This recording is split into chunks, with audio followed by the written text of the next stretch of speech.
Mempelai wanita yang lumpuh ini dihina oleh keluarga besar mempelai pria, hingga saat wanita itu bilang begini di depan tamu undangan.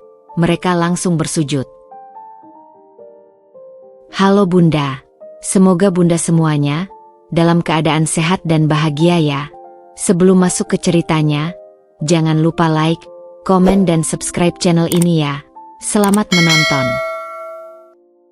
Gemuruh tepuk tangan bergema bak guntur di gedung teater yang megah, menyelimuti ruangan yang baru saja hening oleh alunan terakhir gamelan. Lampu sorot berkilauan, menangkap setiap helai kain sutra dan kilau perhiasan penari yang masih terpaku dalam pose terakhir mereka. Di tengah panggung, dengan dada naik turun menahan napas, berdiri Tias. Senyumnya yang merebak bukan sekadar senyum penghormatan biasa, melainkan pancaran sukacita murni seorang yang telah menyatu dengan setiap alur tarian, setiap denting musik, dan setiap emosi yang berhasil dibangkitkannya malam itu. Keringat dingin membasahi pelipisnya di bawah riasan tebal, namun matanya, yang berbinar-binar, menjelajahi lautan wajah yang memandangnya dengan kagum. Lalu, pandangannya terhenti. Di barisan depan, duduk seorang pemuda dengan postur tegap dan raut wajah yang serius. Berbeda dengan penonton lain yang bertepuk tangan dengan antusias, pria itu hanya duduk diam. Kedua tangannya terkatup di pangkuannya. Matanya terpaku padanya dengan intensitas yang hampir membuatnya tersedak. Ada sesuatu dalam sorot matanya, sebuah kekaguman yang dalam, nyaris takjub, yang menembus langsung ke relung jiwanya. Tias, yang biasanya percaya diri di atas panggung, tiba-tiba merasa sangat telanjang, sangat terbaca, di hadapan pria asing itu. Senyumnya sedikit bergetar sebelum akhirnya dia menundukkan kepala dalam-dalam, memberikan penghormatan terakhir. Terima kasih, Tias. Luar biasa, seperti biasa, bisik Bu Dewi, pelatihnya, sambil membantu menstabilkan nafasnya saat mereka mundur ke belakang panggung. Terima kasih, Bu, balas Tias, suaranya masih bergetar oleh adrenalin. Matanya masih mencari sosok itu di balik tirai. Ada seseorang di barisan depan, pria dengan kemeja biru. Bu Dewi menyeringai. Oh, dia? Itu Arif Wijaya. Anak dari keluarga Wijaya, konglomerat itu. Jarang sekali dia datang ke pertunjukan tradisional seperti ini. Sebelum Tias sempat bertanya lebih lanjut, seorang panitia menghampirinya dengan setangkai bunga mawar merah yang sempurna. Ini untukmu, Tias. Dari Tuan Arif Wijaya. Dia menunggumu di lobi. Hati Tias berdebar kencang. Dengan tangan sedikit gemetar, dia menerima bunga itu. Aroma mawar yang harum memenuhi indera penciumannya. Setelah mengganti pakaian dengan cepat menjadi blus dan celana panjang sederhana, dan mendorong kursi rodanya, sebuah konsekuensi dari kecelakaan 2 tahun lalu yang tak lagi membuatnya malu, Tias meluncur ke lobi. Arif masih berdiri di sana, persis seperti yang dikatakan panitia. Lebih tinggi dari yang dia kira, dan dengan aura ketenangan yang kuat. Saat melihat Tias mendekat, dia tidak menunjukkan sedikitpun ekspresi terkejut atau kasihan pada kursi rodanya. Sebaliknya, matanya masih memancarkan kekaguman yang sama seperti tadi di teater. Tias, ucapnya, suaranya dalam dan beresonansi. Saya tidak punya kata-kata. Tias tersenyum malu. Terima kasih untuk bunganya, Tuan Wijaya. Sangat indah. Arif. Panggil saja Arif. Koreksinya cepat. Dan terima kasih kepadamu. Sudah lama saya tidak menyaksikan sesuatu yang begitu murni. Tarianmu, dia seakan kehilangan kata-kata, menggeleng-geleng pelan. Bukan hanya tekniknya yang sempurna, tapi kamu menari dengan jiwa kamu. Saya bisa merasakannya. Saya bisa melihat ceritanya, bukan hanya gerakannya. Pujian yang begitu tulus dan spesifik membuat pipi Tias memerah. Kebanyakan orang memuji kecantikan kostum atau keluasan gerakan sebelum kecelakaan, tapi jarang yang menyelami esensi tariannya seperti ini. Kamu mengerti tari? Tanya Tias penasaran. Tidak sepertimu, jawab Arif rendah hati. Tapi sebagai seorang arsitek, saya menghargai keindahan yang memiliki struktur, emosi, dan cerita. Dan tarianmu tadi memiliki semuanya. Seperti sebuah bangunan yang tidak hanya kuat, tetapi juga menyentuh jiwa siapapun yang memandangnya. Pernyataan itu membuat Tias terdiam. Seorang arsitek, Itu menjelaskan caranya memandang sesuatu dengan begitu analitis namun penuh perasaan. Mungkin lain kali kamu bisa menceritakan lebih banyak tentang makna di balik tarian itu. Tanya Arif, berani. Saya tahu ini mungkin terdiri agak lancang, tapi... Boleh, sahut Tias, lebih cepat dari yang dia duga. Hatinya berbicara lebih dulu daripada pikirannya. Saya akan senang melakukannya. Senyum yang mengembang di wajah Arif begitu tulus dan hangat, hingga Tias merasa hangat yang sama menjalar di dadanya. Saat mereka bertukar nomor telepon, Tias merasa sesuatu yang baru dan penuh harapan telah lahir. Di atas panggung kehidupan, sebuah babak baru mungkin saja akan dimulai. Minggu-minggu setelah pertunjukan itu berubah menjadi sebuah simfoni manis yang tak terduga dalam hidup Tias. Rutinitasnya yang biasanya terdiri dari terapi fisik, mengajar tari untuk anak-anak difabel, dan merenung di rumah, kini diwarnai oleh pesan-pesan singkat dari Arif yang selalu tepat waktu. Awalnya hanya membahas tentang filosofi tari, lalu perlahan-lahan merambah ke cerita-cerita kecil tentang hari mereka. Arif ternyata memiliki selera humor yang kering dan kecerdasan yang membuat setiap percakapan terasa mengalir begitu. Kencan pertama mereka berlangsung di sebuah kedai kopi kecil yang nyaman, dengan akses kursi roda yang mudah. Arif, dengan sikapnya yang selalu tenang, tidak pernah sekalipun mencoba untuk mendorong kursi roda Tias tanpa izin. Dia memperlakukan kemandiriannya dengan hormat yang membuat Tias merasa dihargai, bukan dikasihani. Jadi, sebagai seorang arsitek, apa bangunan favoritmu di kota ini? Tanya Tias suatu sore, menyeruput latenya. Arif memandang ke jendela, pikirannya berjalan. Sebenarnya, bukan gedung pencakar langit atau monumen megah, jawabnya akhirnya. Tapi perpustakaan umum di Jalan Merdeka. Itu adalah bangunan tua yang direnovasi. Mereka berhasil mempertahankan jiwa arsitektur kolonialnya, tetapi membuatnya benar-benar aksesibel untuk semua orang, termasuk kursi roda.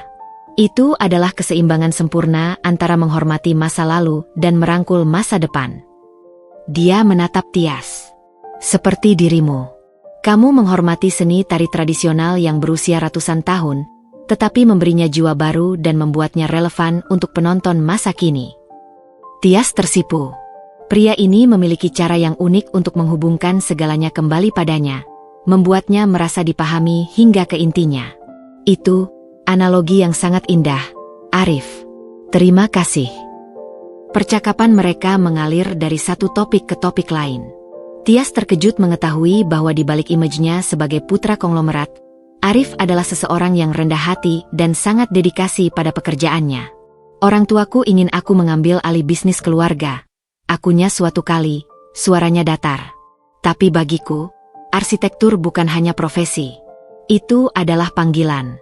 Menciptakan ruang yang tidak hanya fungsional, tetapi juga membangkitkan emosi, seperti tarianmu. Kamu sangat beruntung bisa menemukan passion MU, bisik Tias, hatinya sedikit tersayat mengingat masa lalunya sendiri. Arif menatapnya dalam-dalam. Aku tahu aku beruntung.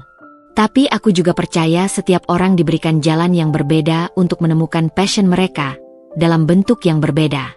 Lihatlah dirimu. Kamu tidak berhenti menari. Kamu hanya mengubah mediumnya. Sekarang kamu mengajar, menginspirasi. Itu sama mulianya. Kata-katanya seperti balm yang menenangkan luka lama di hati Tias. Kencan-kencan berikutnya semakin memperdalam ikatan mereka. Arif mengajaknya mengunjungi situs konstruksinya, dengan bangga menunjukkan desainnya yang inovatif. Tias, pada gilirannya, mengajak Arif ke sanggar tarinya, di mana Arif duduk terpukau menyaksikan Tias dengan sabar mengajarkan gerakan-gerakan elegan pada anak-anak dengan berbagai disabilitas. Lihatlah cara kamu berkomunikasi dengan mereka, gumam Arif setelah kelas usai, matanya berbinar. Kamu tidak hanya mengajarkan gerakan. Kamu membantu mereka menemukan kepercayaan diri dan keindahan dalam diri mereka sendiri. Itu luar biasa, Tias. Tias tersenyum, merasa dipahami seperti never before. Mereka mengajariku lebih banyak daripada yang aku ajarkan pada mereka. Mereka mengajariku tentang ketahanan dan kegembiraan dalam menghadapi tantangan. Suatu malam, di bawah langit berbintang di taman kota, Arif berhenti mendorong kursi rodanya dan berjalan mendekat, berjongkok di sampingnya sehingga pandangan mereka sejajar. Tias, katanya. Suaranya serius tetapi lembut. Aku tahu ini mungkin terdapat cepat. Tapi dalam beberapa minggu bersamamu, aku merasa telah menemukan sesuatu yang tidak pernah aku sadari hilang dari hidupku. Ketulusanmu, kekuatanmu, caramu melihat dunia, kamu mengingatkanku pada apa yang benar-benar penting. Hati Tias berdebar kencang. Arif. Aku jatuh cinta padamu, Tias. Dia mengakui, kata-katanya jujur dan tanpa filter. Aku mengerti jika kamu butuh waktu. Tapi aku ingin kamu tahu perasaanku yang sebenarnya. Air mata kebahagiaan membasahi mata Tias. Di dalam hatinya, dia telah mengetahui kebenatan ini. Perasaan yang sama telah tumbuh subur dalam dirinya, disirami oleh setiap percakapan, setiap tawa, dan setiap pandangan memahami dari Arif. Aku juga mencintaimu, Arif, bisiknya, suaranya bergetar oleh emosi. Aku takut dengan kondisiku, dengan latar belakang kita. Jangan takut, potong Arif lembut, tangannya menggenggam erat tangan Tias. Kita akan menghadapi semuanya bersama-sama. Aku mencintaimu apa adanya, Tias, seluruh dirimu. Pada momen itu, di bawah bintang-bintang yang menjadi saksi, mereka tidak lagi hanya dua individu yang saling tertarik. Mereka telah menjadi sebuah tim, sebuah pasangan yang siap menghadapi dunia, dengan cinta mereka sebagai fondasi yang paling kuat. Dunia seakan berhenti sejenak, merestui awal yang indah dari kisah mereka. Kebahagiaan yang melingkupi Tias dan Arif bagaikan gelembung sabun yang indah, transparan, berwarna-warni, namun rapuh. Mereka berencana untuk menghadiri pesta ulang tahun sahabat Arif di luar kota akhir pekan itu. Tias, yang biasanya menghindari acara besar, merasa percaya diri dengan dukungan Arif. Malam itu, setelah latihan mengajar di sanggar yang lebih lama dari biasanya, Tias merasa lelah namun bahagia. Awan hitam menggantung rendah di langit, mengisyaratkan hujan yang akan segera turun. Tias, tunggu hujan reda dulu, pinta Bu Dewi, melihat langit yang makin kelam dari jendela sanggar. Aku harus cepat, Bu. Besok pagi kan ada acara dengan Arif, jawab Tias sambil tersenyum, matanya berbinar. Lagi pula, jarak rumahku tidak terlalu jauh. Dia mengenakan jas hujan yang ringan dan mulai mengemudikan kursi rodanya yang elektrik menuju rumah. Rintik-rintik hujan mulai berjatuhan, berubah menjadi rintikan deras dalam hitungan menit. Jalanan yang biasanya ramai menjadi sepi. Tias memacu kursi rodanya sedikit lebih cepat, ingin segera sampai di rumah yang hangat dan kering. Dia hampir sampai di persimpangan terakhir sebelum kompleksnya. Lampu hijau untuk pejalan kaki menyala. Dengan hati-hati, Tias melintas. Tiba-tiba, dari arah samping, sebuah SUV hitam yang melaju dengan kecepatan tinggi, terlalu cepat untuk kondisi jalanan yang licin, menyembul, seolah-olah tidak melihat lampu merah. Tidak.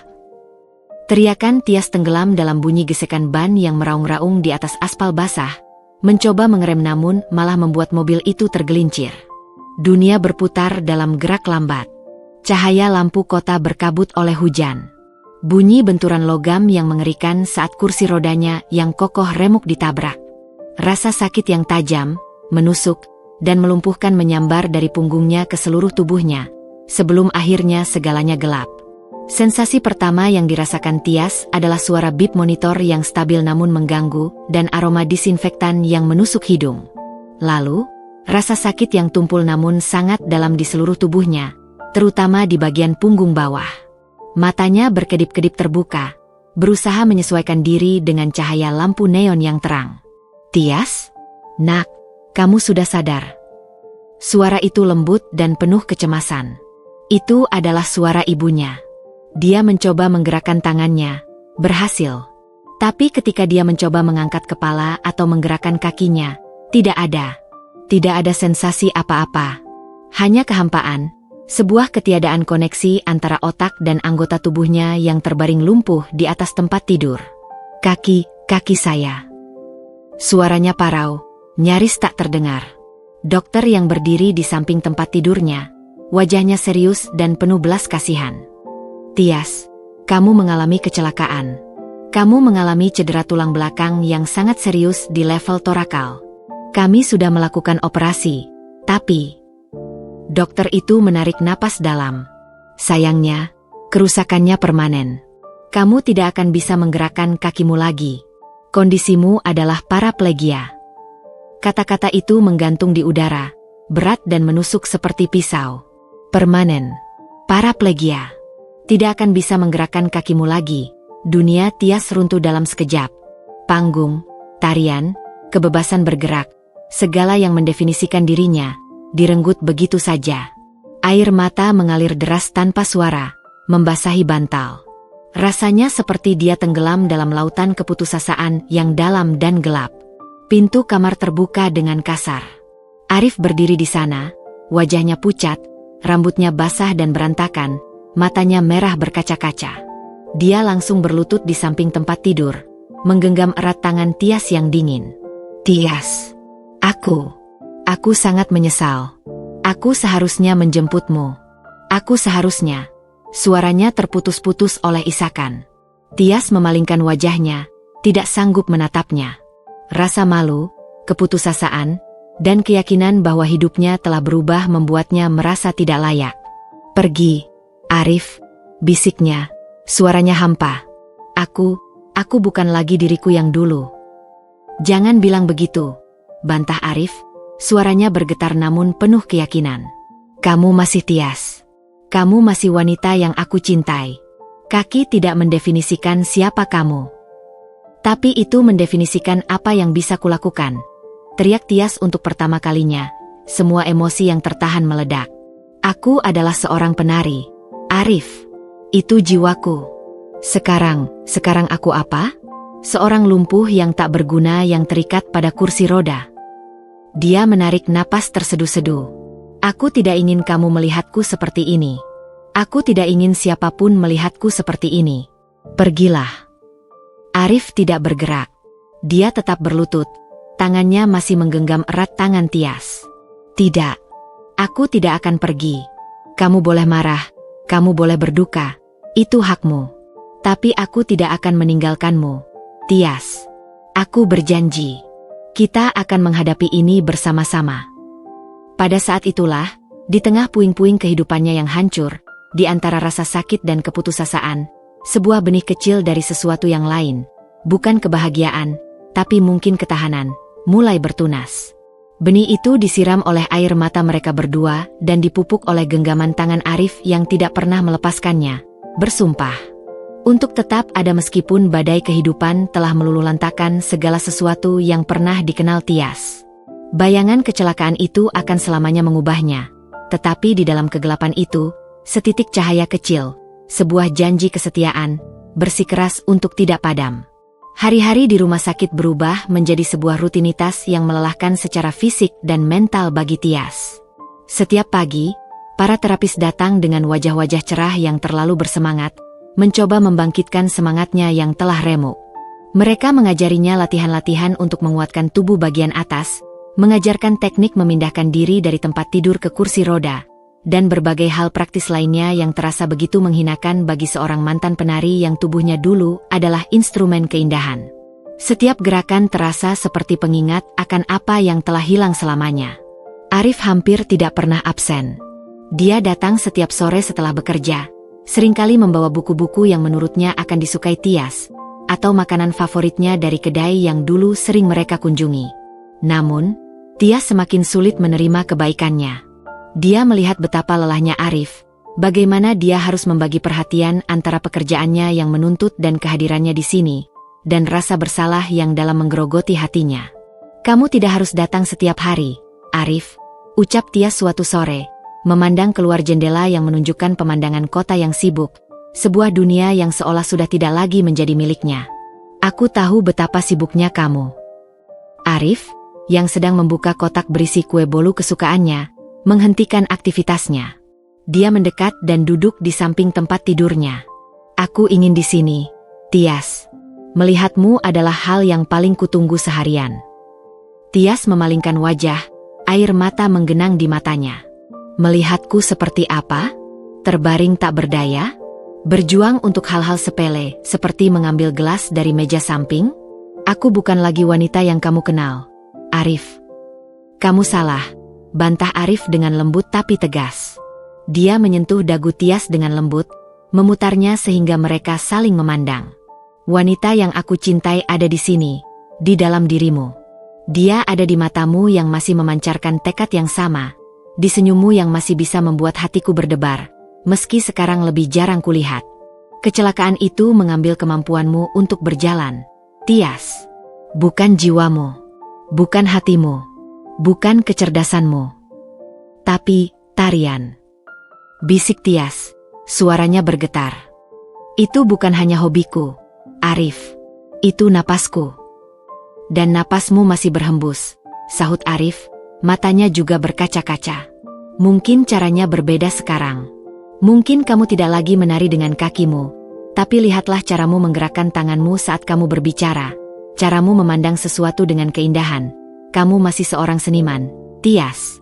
Dan seniman akan selalu menemukan cara untuk mengekspresikan jiwa mereka. Pernyataan itu menusuk langsung ke hati Tias. Dia terdiam, memandangi wajah Arif yang tulus. Tidak ada sedikit pun rasa kasihan di matanya. Yang ada adalah kekaguman, ketahanan, dan cinta yang begitu dalam sehingga membuatnya hampir tidak percaya. Pertempuran terberat tidak hanya terjadi di dalam dirinya. Suatu sore, Ibu Arif, Sri, datang berkunjung. Aromanya yang khas, parfum mahal dan aroma kekuasaan, memenuhi ruangan sebelum dia sendiri masuk. Wajahnya yang biasanya halus dan terkendali kini menunjukkan kerutan kekhawatiran dan sesuatu yang mirip dengan kekecewaan. Arif, bisakah aku berbicara dengan Tias sendirian? Pintanya, suaranya dingin. Arif memandang Tias, mencari persetujuan. Dengan hati berdebar, Tias mengangguk pelan. Setelah Arif pergi dengan wajah cemas, Sri mendekati tempat tidur. Tias, sayang, mulanya, tapi nada bicaranya tidak ada sedikit pun kehangatan. Kamu tahu kami semua sangat sedih dengan apa yang terjadi padamu. Terima kasih, Ibu Sri, jawab Tias hati-hati. Aku akan berbicara terus terang, lanjut Sri, duduk di kursi dekat tempat tidur. Keadaanmu sekarang sangat rumit. Arif adalah anak laki-laki satu-satunya, penerus bisnis keluarga. Dia membutuhkan seorang pendamping yang kuat, yang bisa mendukungnya sepenuhnya, baik di dunia sosial maupun dalam membangun keluarga. Matanya menyapu tubuh Tias yang terbaring. Dengan kondisimu yang sekarang, aku khawatir kamu akan menjadi beban baginya. Dia akan menghabiskan waktunya merawatmu alih-alih fokus pada karirnya. Apakah itu adil baginya? Setiap kata seperti cambukan di hati Tias yang sudah terluka. Dia ingin berteriak, membela diri, tapi rasa tidak berdaya dan kebenaran pahit dalam perkataan Sri membungkamnya. Air mata mengalir deras di pipinya. Kamu adalah gadis yang baik, Tias, tambah Sri, berdiri. Pikirkanlah apa yang terbaik untuk Arif. Terkadang, mencintai seseorang berarti melepaskannya. Dia pergi, meninggalkan Tias dalam keputusasaan yang lebih dalam. Ketika Arif kembali, dia langsung melihat keadaan Tias yang hancur. Dia bilang apa? Tanya Arif, suaranya keras penuh amarah. Tias menggeleng, tidak sanggup mengulangi kata-kata itu. Mungkin dia benar. Arif, aku akan menjadi beban. Aku tidak ingin menghalangi masa depanmu. Arif mendekat, wajahnya penuh tekad. Dengarkan aku, Tias, dan dengarkan baik-baik. Ibuku tidak tahu apa-apa tentang cinta yang sejati. Cinta bukan tentang apa yang bisa kita dapat, tapi tentang apa yang bisa kita berikan bersama, dalam keadaan susah maupun senang. Masa depanku tidak berarti tanpa kamu di dalamnya. Kamu bukan beban. Kamu adalah inspirasiku. Dia berlutut, memegangi kedua tangan Tias. Aku tidak akan pergi. Ujian ini tidak akan memisahkan kita. Justru akan memperkuat kita. Aku percaya padamu, Tias. Sekarang, percayalah padaku. Pada saat itulah, di antara racun keraguan yang ditanamkan ibunya dan keputusasaannya sendiri, Tias memilih untuk mempercayai cahaya yang dipancarkan Arif. Dia mengangguk pelan, menggenggam erat tangan Arif. Ujian cinta mereka baru saja dimulai, tetapi pada momen itu, mereka memutuskan untuk menghadapinya bersama. Satu langkah, satu napas, pada satu waktu. Pemulihan Tias berjalan dengan lambat dan penuh liku. Setelah keluar dari rumah sakit, dia kembali ke apartemen kecilnya yang kini terasa seperti sangkar. Setiap sudut mengingatkannya pada kehidupan lamanya. Foto Vipo dirinya menari, tropi kejuaraan, bahkan cermin panjang di mana dulu dia berlatih. Semuanya sekarang terasa seperti pusaka dari orang lain. Arif adalah satu-satunya cahaya di kegelapannya, tetapi bahkan cahaya itu mulai terancam oleh bayangan keluarga besarnya. Undangan untuk makan malam di rumah keluarga Wijaya bagaikan hukuman mati bagi Tias. Arif berusaha meyakinkannya bahwa semuanya akan baik-baik saja, tetapi getaran ketakutan di tangan Tias tidak bisa disembunyikan. "Kamu tidak perlu takut," bisik Arif sambil mendorong kursi rodanya memasuki rumah megah bergaya minimalis yang lebih menyerupai museum daripada rumah. "Mereka hanya perlu mengenalmu lebih baik." Namun, niat baik Arif segera pupus. Ruang tamu yang luas dan dingin itu dipenuhi oleh keluarga Wijaya yang sudah berkumpul. Ibu Sri duduk di sofa utama seperti seorang ratu. Ayah Hendra membaca koran dengan sikap acuh, sementara kakak Arif, Rendra, asyik dengan ponselnya. Hanya adik bungsu, Sari, yang menyambut mereka dengan senyuman hangat. "Ah, akhirnya kalian datang," sambut Sri tanpa bangkit dari tempat duduknya. Matanya menyapu Tias dari ujung kepala sampai kaki, berhenti pada kursi rodanya. "Semoga perjalanannya tidak terlalu melelahkan dengan kondisimu." Sambutan yang terdengar sopan, namun diucapkan dengan nada yang membuat kata "kondisimu" terasa seperti kutukan. Tias memaksakan senyum. "Terima kasih, Ibu. Baik-baik saja." Makan malam berlangsung dalam suasana tegang. Meja makan sepanjang 5 meter terasa seperti jurang pemisah antara Tias dan keluarga Arif. Setiap kali Tias mencoba mengambil sendok, tangannya yang masih lemah bergetar. Arif dengan sigap membantu, yang justru membuat Sri semakin tidak senang.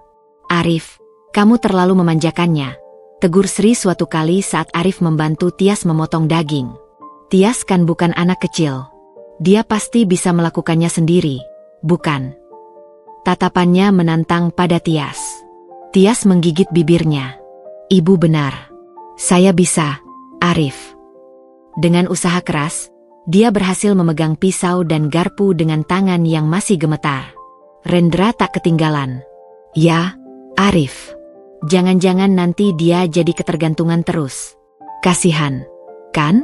Sudah begini, jadi beban lagi." Dia tertawa kecil, tapi matanya tajam. Arif menatapnya dengan marah. "Rendra, ada apa?"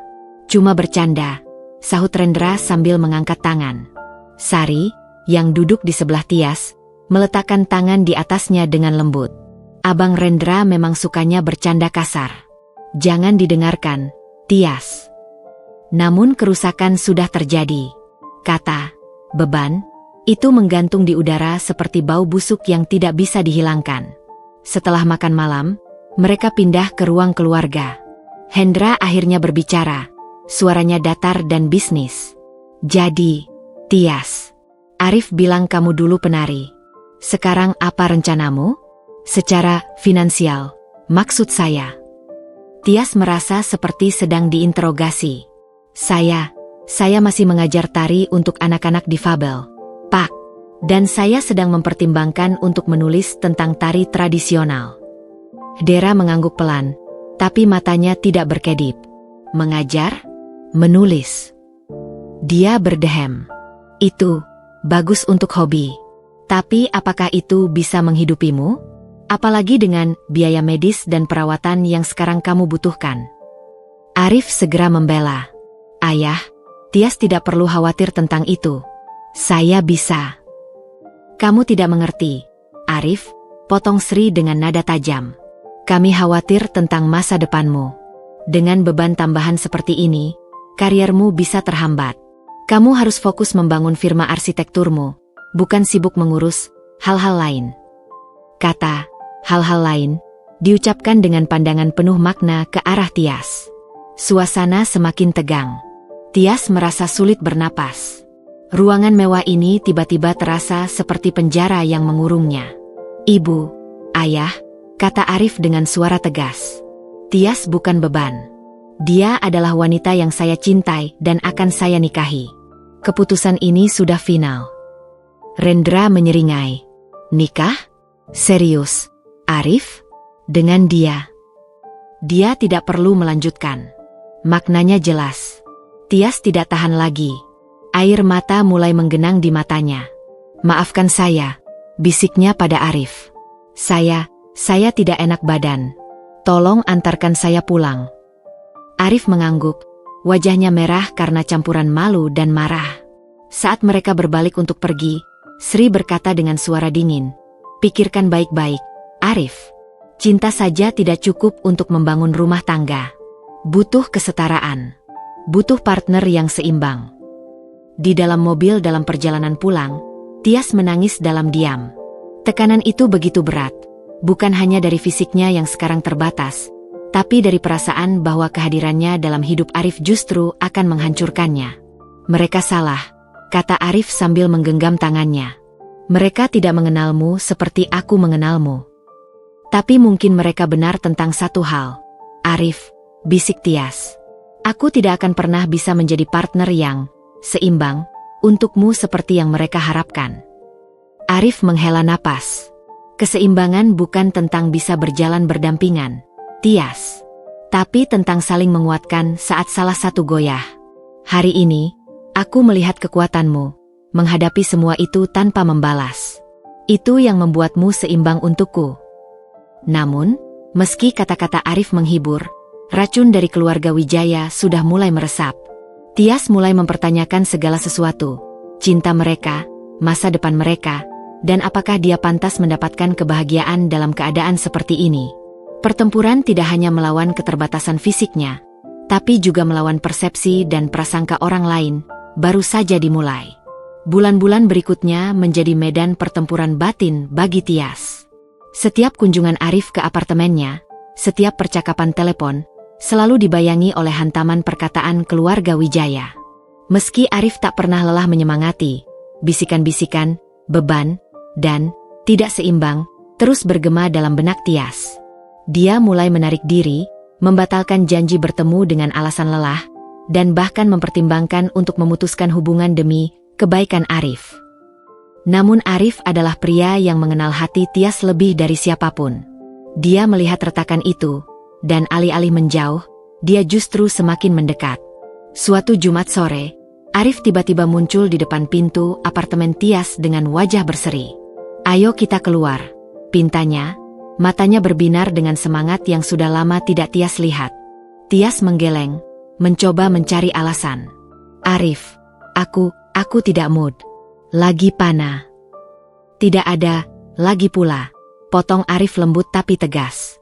"Kamu sudah mengurung diri terlalu lama. Aku sudah memesan tempat di Sky Garden."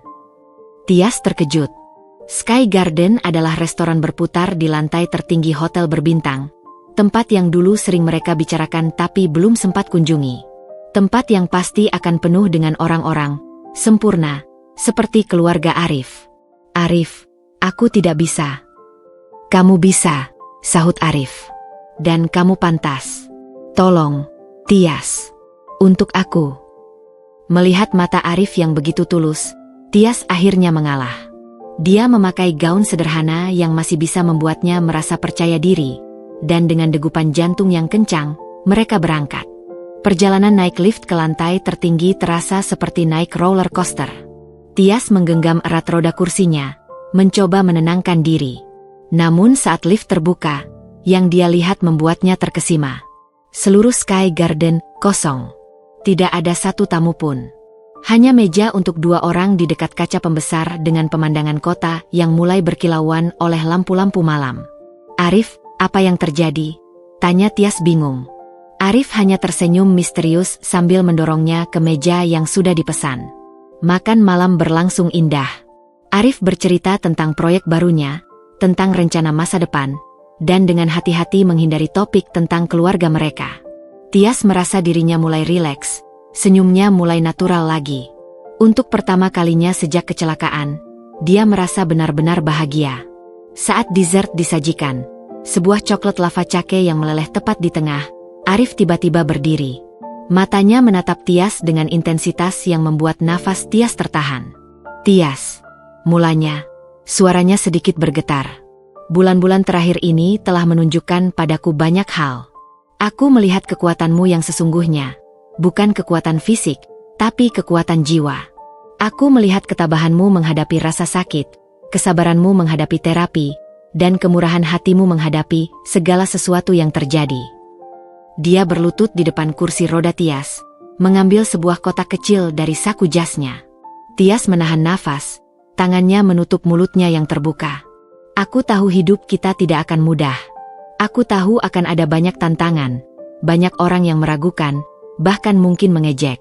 Tapi, dia membuka kotak itu, memperlihatkan cincin pertunangan dengan berlian sederhana namun elegan yang berkilauan di bawah lampu restoran. Aku tidak peduli. Karena bagiku, kamu adalah wanita paling sempurna, paling kuat, dan paling berarti yang pernah aku temui. Air mata mulai mengalir di pipi Tias. Ini tidak mungkin terjadi. Tidak setelah semua yang terjadi. Tias yang kuat, yang jiwanya tetap menari meski kakinya tidak lagi bisa. Maukah kamu melakukan perjalanan hidup bersamaku? Maukah kamu menjadi istriku? Suasana hening sejenak. Tias melihat cincin itu, melihat mata Arif yang penuh cinta dan harapan, dan tiba-tiba semua keraguan, semua ketakutan, semua bisikan racun dari keluarga Arif menghilang. Dalam hati kecilnya, dia tahu ini gila. Tahu ini akan membuat hidup mereka semakin sulit. Tapi dia juga tahu bahwa Arif adalah orang terbaik yang pernah dia temui, dan cinta mereka layak untuk diperjuangkan. Dengan tangan masih gemetar, dia mengulurkan tangan kirinya. Ya, bisiknya, suaranya parau oleh emosi. Ya, Arif, aku akan menikah denganmu. Senyum yang merekah di wajah Arif lebih terang dari semua lampu kota di bawah mereka. Dengan hati-hati, dia memasangkan cincin itu di jari manis Tias, lalu membungkuk dan mencium punggung tangannya dengan penuh hormat. Kamu tidak tahu betapa bahagianya aku, gumam Arif, matanya juga berkaca-kaca. Sama seperti aku, jawab Tias sambil tersenyum melalui air mata. Tapi Arif, keluarga kamu. Biarkan aku yang menangani keluargaku, potong Arif tegas. Ini adalah keputusan kita, hidup kita. Mereka harus menerimanya. Saat mereka berpelukan erat, dengan pemandangan kota yang indah sebagai saksi, Tias merasakan sesuatu yang sudah lama hilang, harapan. Mungkin, hanya mungkin, cinta mereka cukup kuat untuk mengatasi segala rintangan. Mungkin, dalam kisah mereka, kursi roda tidak akan menjadi akhir, tapi awal dari sebuah petualangan baru. Dan untuk pertama kalinya sejak kecelakaan itu, Tias benar-benar percaya bahwa kebahagiaan masih mungkin untuknya. Kabar pertunangan mereka disambut bagai badai di tengah tenangnya lautan oleh keluarga Wijaya. Telepon Arif berdering tak henti-hentinya. Suara marah dan suara cemas silih berganti memenuhi pesan suaranya.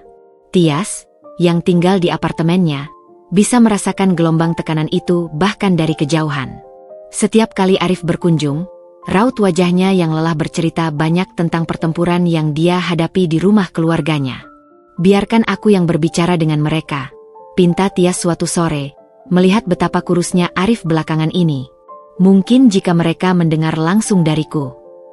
Tidak, potong Arif dengan tegas sambil memegangi pelipisnya yang sedang pusing. Ibuku, kata-katanya akan menyakitimu. Aku tidak mau kamu mengalami itu lagi. Tapi diam-diam, di balik senyum lemahnya, Tias mulai menyusun strategi. Jika keluarga Arif menganggapnya lemah dan tak berdaya, maka mereka salah besar. Kecelakaan mungkin telah mengambil kemampuan fisiknya, tapi tidak pernah menyentuh ketajaman pikirannya dan kemandirian jiwanya. Suatu malam, setelah Arif pulang dengan wajah yang lebih muram dari biasanya, Tias menyalakan komputernya. Dia ingat percakapan terakhir dengan Arif. Ayah mengancam akan memotong semua pendanaan untuk firma arsitekturku, keluh Arif. Mereka pikir dengan cara itu aku akan menyerah. Tias tidak percaya bahwa sebuah perusahaan sebesar Karya Makmur Group bisa bersih begitu saja. Dalam dunianya sebagai seniman yang sering berurusan dengan sponsor dan yayasan, dia tahu betapa mudahnya uang menghilang atau dialihkan. Dengan menggunakan keterampilan risetnya yang dulu membantunya mempelajari sejarah tari, dia mulai menyelidiki. Hari-hari berikutnya dihabiskan Tias dengan menyelami dunia digital. Dia menghubungi beberapa kenalannya di dunia jurnalistik investigasi, teman-teman dari masa lalu yang masih percaya padanya. Awalnya hanya sekedar ingin tahu, tapi semakin dalam dia menyelam, semakin banyak benang kusut yang dia temukan. "Dengar, Tias," kata Reza, seorang reporter investigasi senior yang dulu sering menonton pertunjukannya, melalui sambungan telepon yang dienkripsi. "Keluarga Wijaya ini, mereka bukan main kotor. Tapi hati-hati, ya. Ini bukan lagi soal cinta dan pernikahan. Ini sudah masuk wilayah berbahaya." Tias menggigit bibirnya, matanya menatap layar komputer yang penuh dengan data dan dokumen. "Aku hanya butuh sesuatu untuk membela diri, Reza. Aku tidak mau menghancurkan siapapun. Tapi ketika kau memegang informasi seperti ini, kau sudah memegang senjata," balas Reza serius. "Dan senjata selalu mengundang bahaya." Yang Tias temukan membuat darahnya membeku. Ada pola transfer dana yang aneh dari Yayasan Amal Keluarga. Dana yang seharusnya untuk beasiswa anak tidak mampu, ternyata mengalir ke rekening pribadi Sri untuk membeli tas-tas branded. Laporan keuangan, karya Makmur Group, menunjukkan ketidaksesuaian yang mencolok, dan nama Hendra terlibat dalam beberapa proyek fiktif yang didanai oleh investor. Bahkan Rendra, dengan gaya hidup mewahnya, tercatat memiliki utang judi yang ditutupi dengan dana perusahaan. Ini bukan lagi sekadar pembelaan diri, ini adalah bom waktu yang bisa menghancurkan seluruh keluarga Wijaya. Saat Arif berkunjung lagi, Tias memutuskan untuk memberikan sedikit petunjuk. "Arif, apa kamu yakin tentang semua ini? Tentang perusahaan keluargamu, maksudku?" Arif mengerutkan kening. "Kenapa tanya-tanya begitu?" "Karena aku tidak ingin kamu terjebak dalam sesuatu yang bisa melukaimu di kemudian hari," jawab Tias berhati-hati. Arif menghela napas. "Ayah dan ibuku, mereka punya cara mereka sendiri dalam berbisnis. Tapi aku sudah memutuskan untuk memisahkan diri. Aku akan membangun firma arsitekturku sendiri, dengan atau tanpa dukungan mereka." Tapi Tias tahu itu tidak semudah itu. Jejak kotor keluarga Wijaya bisa saja menjerat Arif di masa depan. Diam-diam, dia mengumpulkan semua bukti digital itu, menyimpannya di tempat yang aman. "Ini bukan untuk menyerang," pikirnya, "tapi untuk melindungi Arif, dan melindungi masa depan mereka berdua." Perlawanan diam-diam Tias mungkin tidak terlihat seperti perlawanan pada umumnya. Tidak ada teriakan, tidak ada konfrontasi. Hanya seorang wanita di kursi roda yang dengan tekun mengumpulkan potongan-potongan puzzle, menyadari bahwa dalam pertempuran melawan kesombongan dan kekuasaan, pengetahuan bisa menjadi senjata yang paling mematikan. Dan sementara keluarga Wijaya sibuk merencanakan bagaimana cara memisahkan Arif darinya, mereka tidak menyadari bahwa wanita yang mereka anggap lemah dan tak berdaya ini justru sedang memegang kunci kehancuran mereka. Hari-hari menjelang pernikahan berlangsung bagaikan dua dunia yang terpisah. Di satu sisi, ada Arif dan Tias yang berusaha merencanakan pernikahan sederhana namun bermakna, penuh dengan harapan dan cinta. Di sisi lain, ada keluarga Wijaya yang terus merencanakan strategi untuk mengendalikan atau bahkan menggagalkan pernikahan tersebut. Tekanan yang mereka berikan semakin menjadi-jadi, hingga suatu sore, Sri dan Hendra datang tanpa pemberitahuan ke apartemen Tias. "Kami perlu berbicara serius," kata Hendra begitu pintu terbuka, suaranya datar namun penuh wibawa. Mereka masuk tanpa menunggu undangan, duduk di sofa terbaik seolah-olah ini adalah kantor mereka. Tias, yang sedang duduk di kursi rodanya dekat jendela, merasa detak jantungnya semakin kencang. "Ada yang bisa saya bantu, Pak? Bu?"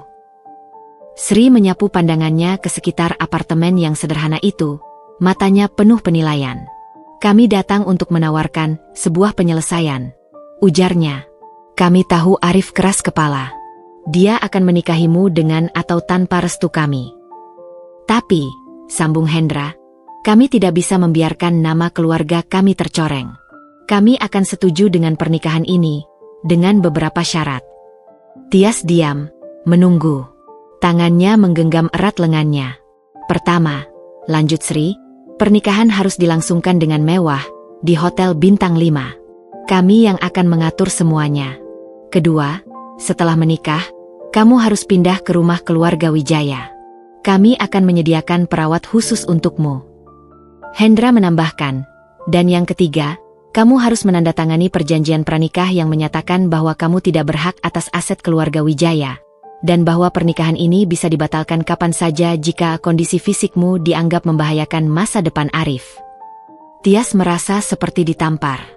Mereka tidak hanya ingin mengontrol pernikahannya, tapi juga ingin menjadikannya tahanan di rumah mereka sendiri, terisolasi dan tanpa hak.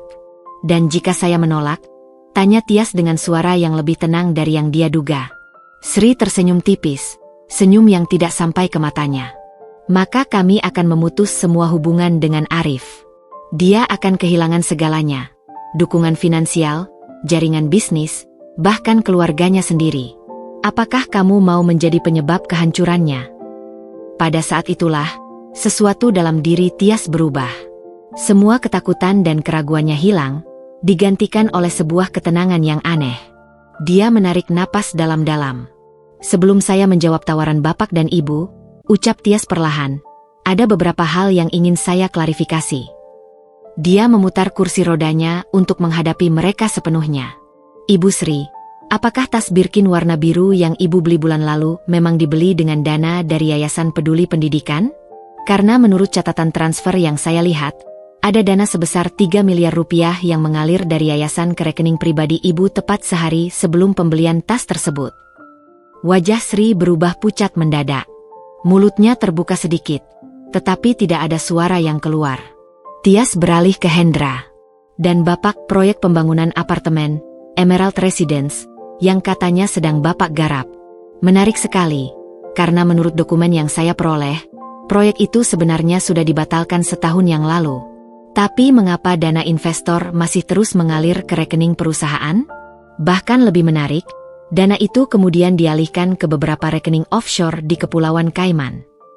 Hendra, yang biasanya selalu tenang, kini duduk tegak, tangannya mengepal di atas lutut. Berdasarkan omongan siapa itu? Dan Kak Rendra, potong Tias dengan tenang, meski jantungnya berdebar kencang. Utang judi di kasino Singapura sebesar 5 miliar rupiah. Bagaimana cara melunasinya? Oh ya, dengan membuat proyek fiktif di perusahaan dan menggeser dana darurat perusahaan. Ruang tamu yang kecil itu tiba-tiba terasa sangat sunyi. Sri dan Hendra saling memandang. Wajah mereka campuran antara ketakutan dan kemarahan yang tak terucapkan. Bagaimana kamu bisa? Hendra akhirnya berbicara, suaranya serak. Tias tersenyum kecil. Seperti yang Ibu Sri katakan, saya hanyalah seorang wanita cacat yang tidak berguna. Tapi mungkin ibu lupa bahwa kecelakaan hanya melumpuhkan kaki saya, bukan otak saya. Dia memajukan kursi rodanya sedikit. Sekarang, mengenai tawaran bapak dan ibu tadi, saya menolak. Arif dan saya akan menikah dengan cara kami sendiri. Kami akan tinggal di tempat kami pilih. Dan tidak akan ada perjanjian pranikah yang merendahkan. Sri berdiri, wajahnya masih pucat tetapi matanya sudah menyala-nyala. Kamu pikir dengan mengancam seperti ini kami akan takut? Kami bisa menghancurkanmu. Bisa, sahut Tias dengan tenang. Tapi sebelum itu, semua bukti digital yang saya miliki akan otomatis terkirim ke kantor pajak, ke Komisi Pemberantasan Korupsi, dan ke semua media besar. Saya sudah mengatur semuanya. Hendra menarik napas dalam-dalam, matanya menatap Tias dengan perasaan baru, bukan lagi penghinaan, tetapi semacam rasa hormat yang dipaksakan. Kami perlu berdiskusi. Silakan, jawab Tias.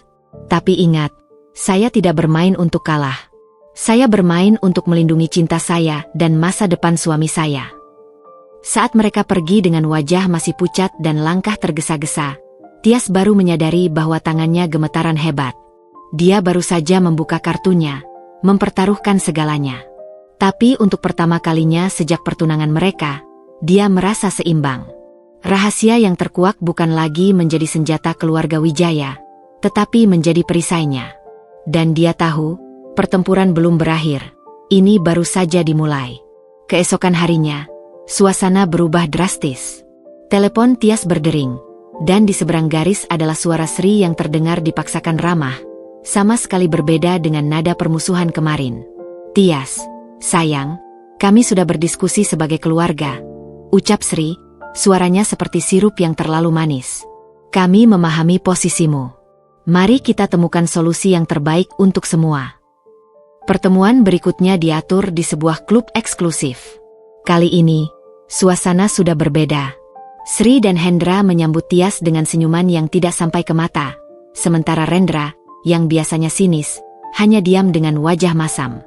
Kami mempertimbangkan ulang syarat-syarat kami, mulai Hendra setelah pesanan minuman datang. Kami setuju pernikahan bisa dilangsungkan sesuai keinginan kalian.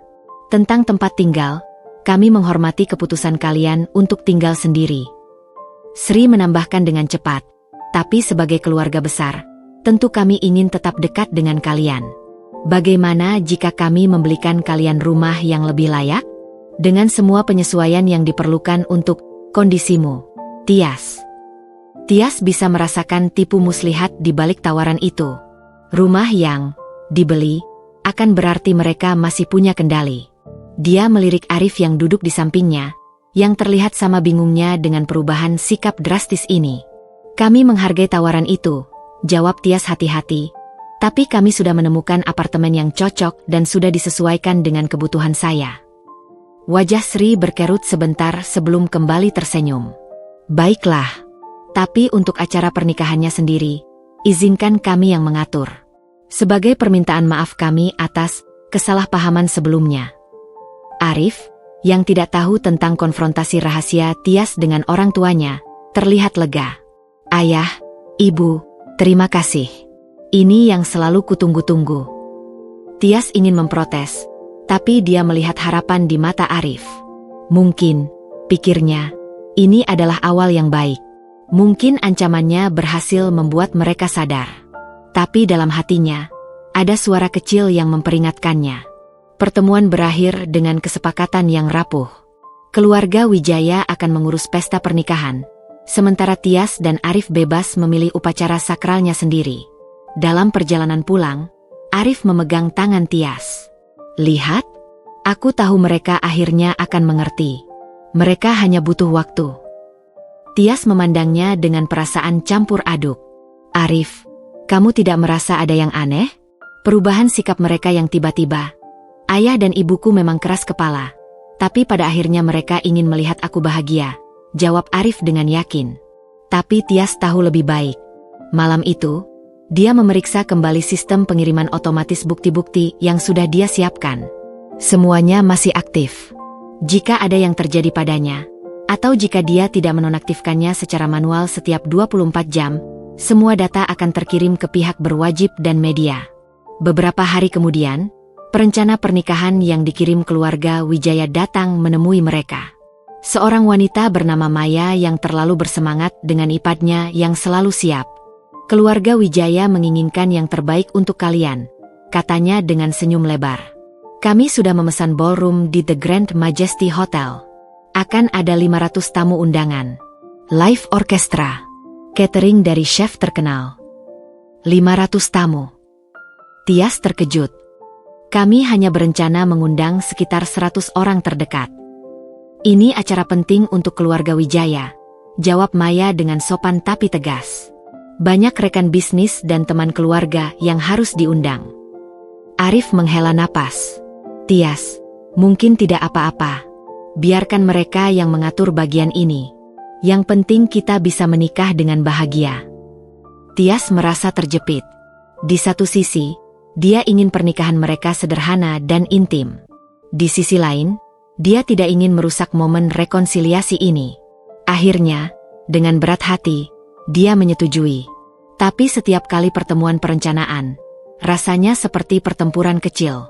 Keluarga Wijaya selalu menyarankan hal-hal yang membuat Tias tidak nyaman, mulai dari gaun pengantin yang harus menutupi kursi rodanya, agar terlihat lebih elegan, hingga rencana untuk memindahkannya ke kursi khusus selama resepsi, agar lebih mudah difoto.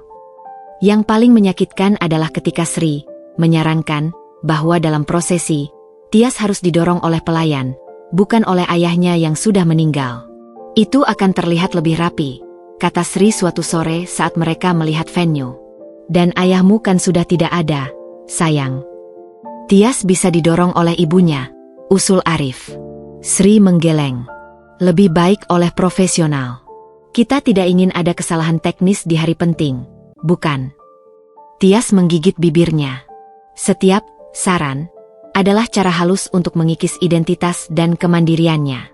Tapi dia terus diam, karena melihat betapa bahagianya Arif melihat keluarganya akhirnya menerima hubungan mereka. Malam sebelum pernikahan, saat dia sendiri di apartemennya, Tias menatap cincin pertunangannya. Dia merasa seperti boneka dalam permainan keluarga Wijaya.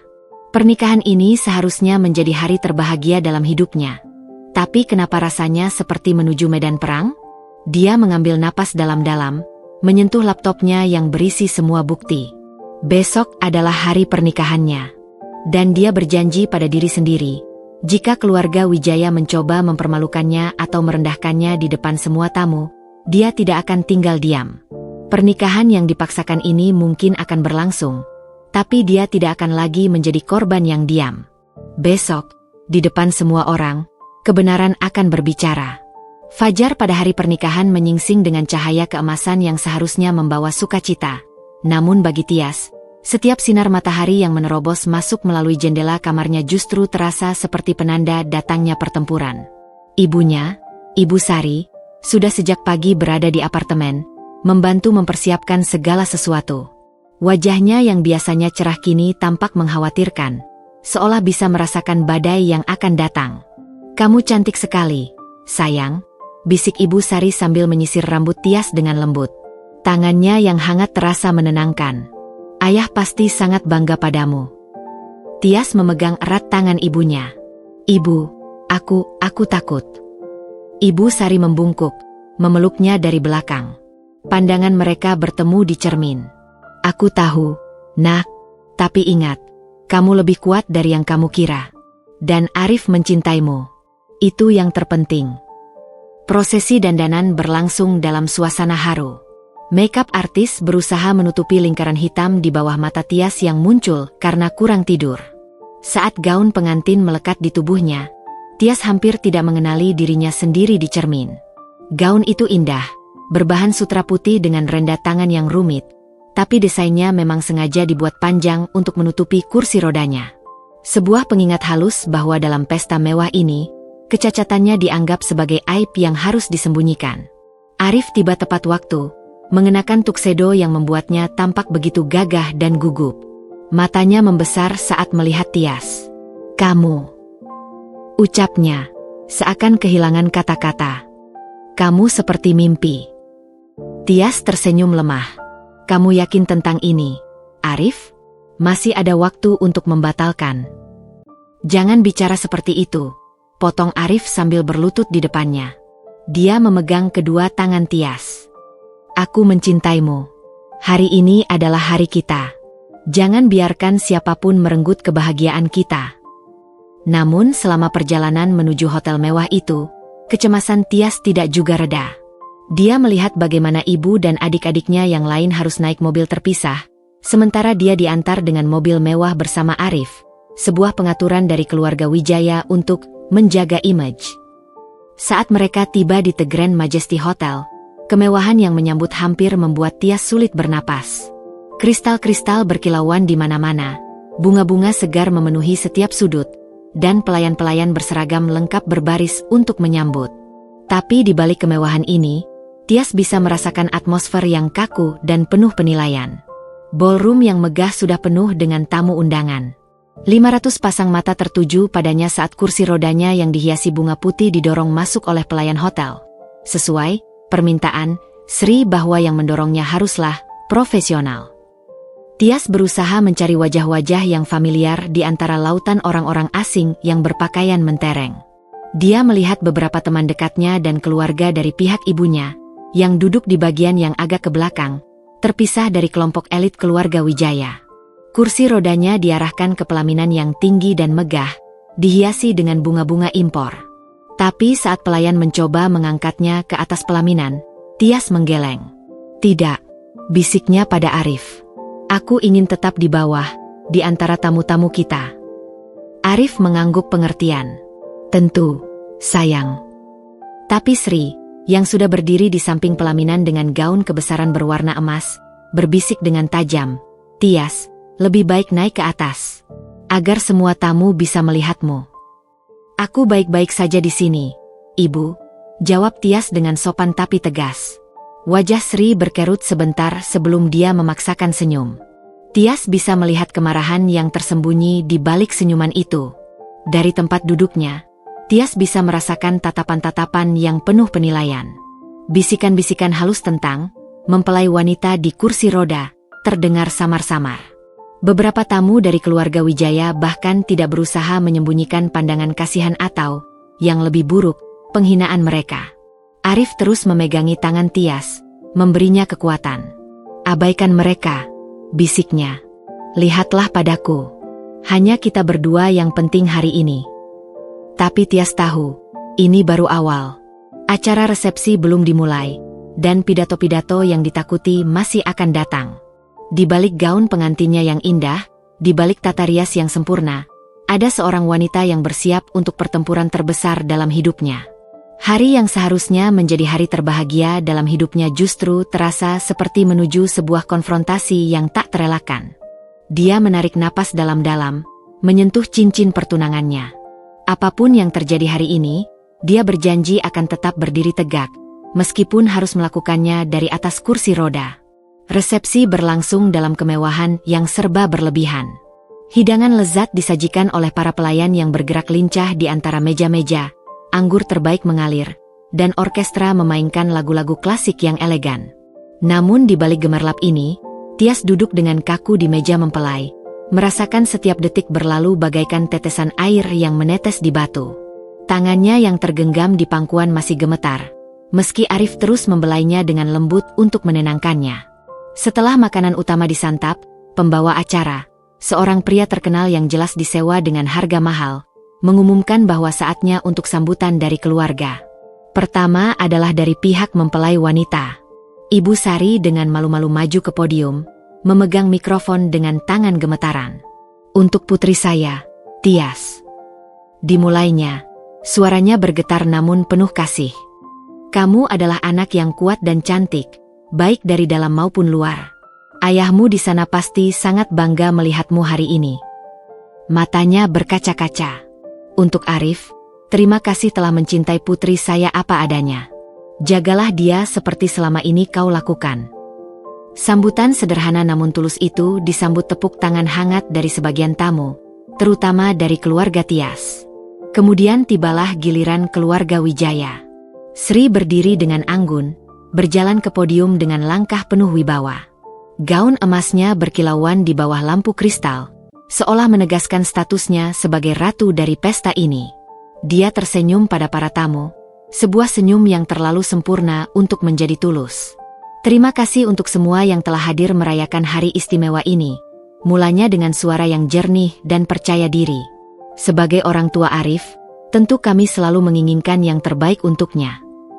Dia berpaling ke arah mempelai, senyumnya tetap terkembang. Dan ketika Arif memilih Tias, tentu ada proses penerimaan bagi kami. Suasana mulai berubah. Ada sesuatu dalam nada bicaranya yang membuat beberapa tamu menjadi tidak nyaman. Kami dari keluarga Wijaya terbiasa dengan standar tertentu, lanjutnya, dan sekarang senyumnya mulai tampak dipaksakan. Tapi hidup memang penuh kejutan. Arif telah memilih untuk mengambil tanggung jawab besar, menikahi seseorang dengan kondisi khusus. Kata, kondisi khusus, diucapkan dengan penekanan yang membuat beberapa tamu terdiam. Tias bisa merasakan pandangan semua orang tertuju padanya. Pipinya memerah. Tias, sayang, Sri kini berbicara langsung padanya, tapi nada bicaranya merendahkan. Kami berharap kamu yang kondisinya khusus ini bisa menerima kenyataan dan belajar menjadi istri yang baik bagi Arif, meski dengan segala keterbatasanmu. Dia berhenti sejenak, membiarkan kata-kata itu menggantung di udara yang tiba-tiba hening. Bahkan para pelayan dan musisi seakan berhenti bergerak. Kami memahami bahwa kamu tidak akan bisa melakukan tugas-tugas istri pada umumnya, mengurus rumah, menemani Arif dalam acara-acara penting, atau bahkan memberikan keturunan yang sehat mungkin akan menjadi tantangan. Tapi kami berharap kamu bisa menemukan cara-cara lain untuk membahagiakan suamimu. Setiap kata seperti pisau yang menancap di hati Tias. Ini lebih buruk dari yang dia bayangkan. Sri tidak hanya merendahkannya, tapi secara halus menyiratkan bahwa dia tidak layak menjadi istri Arif, bahkan mempertanyakan kemampuannya untuk memiliki anak. Arif sudah berdiri, wajahnya merah padam. "Ibu." Tapi Tias menarik lengan bajunya. "Tunggu," bisiknya. Suaranya tiba-tiba tenang. Kekesalan dan rasa malunya telah berubah menjadi sebuah ketenangan yang aneh. Saat yang dia tunggu-tunggu akhirnya tiba. Sri masih belum selesai.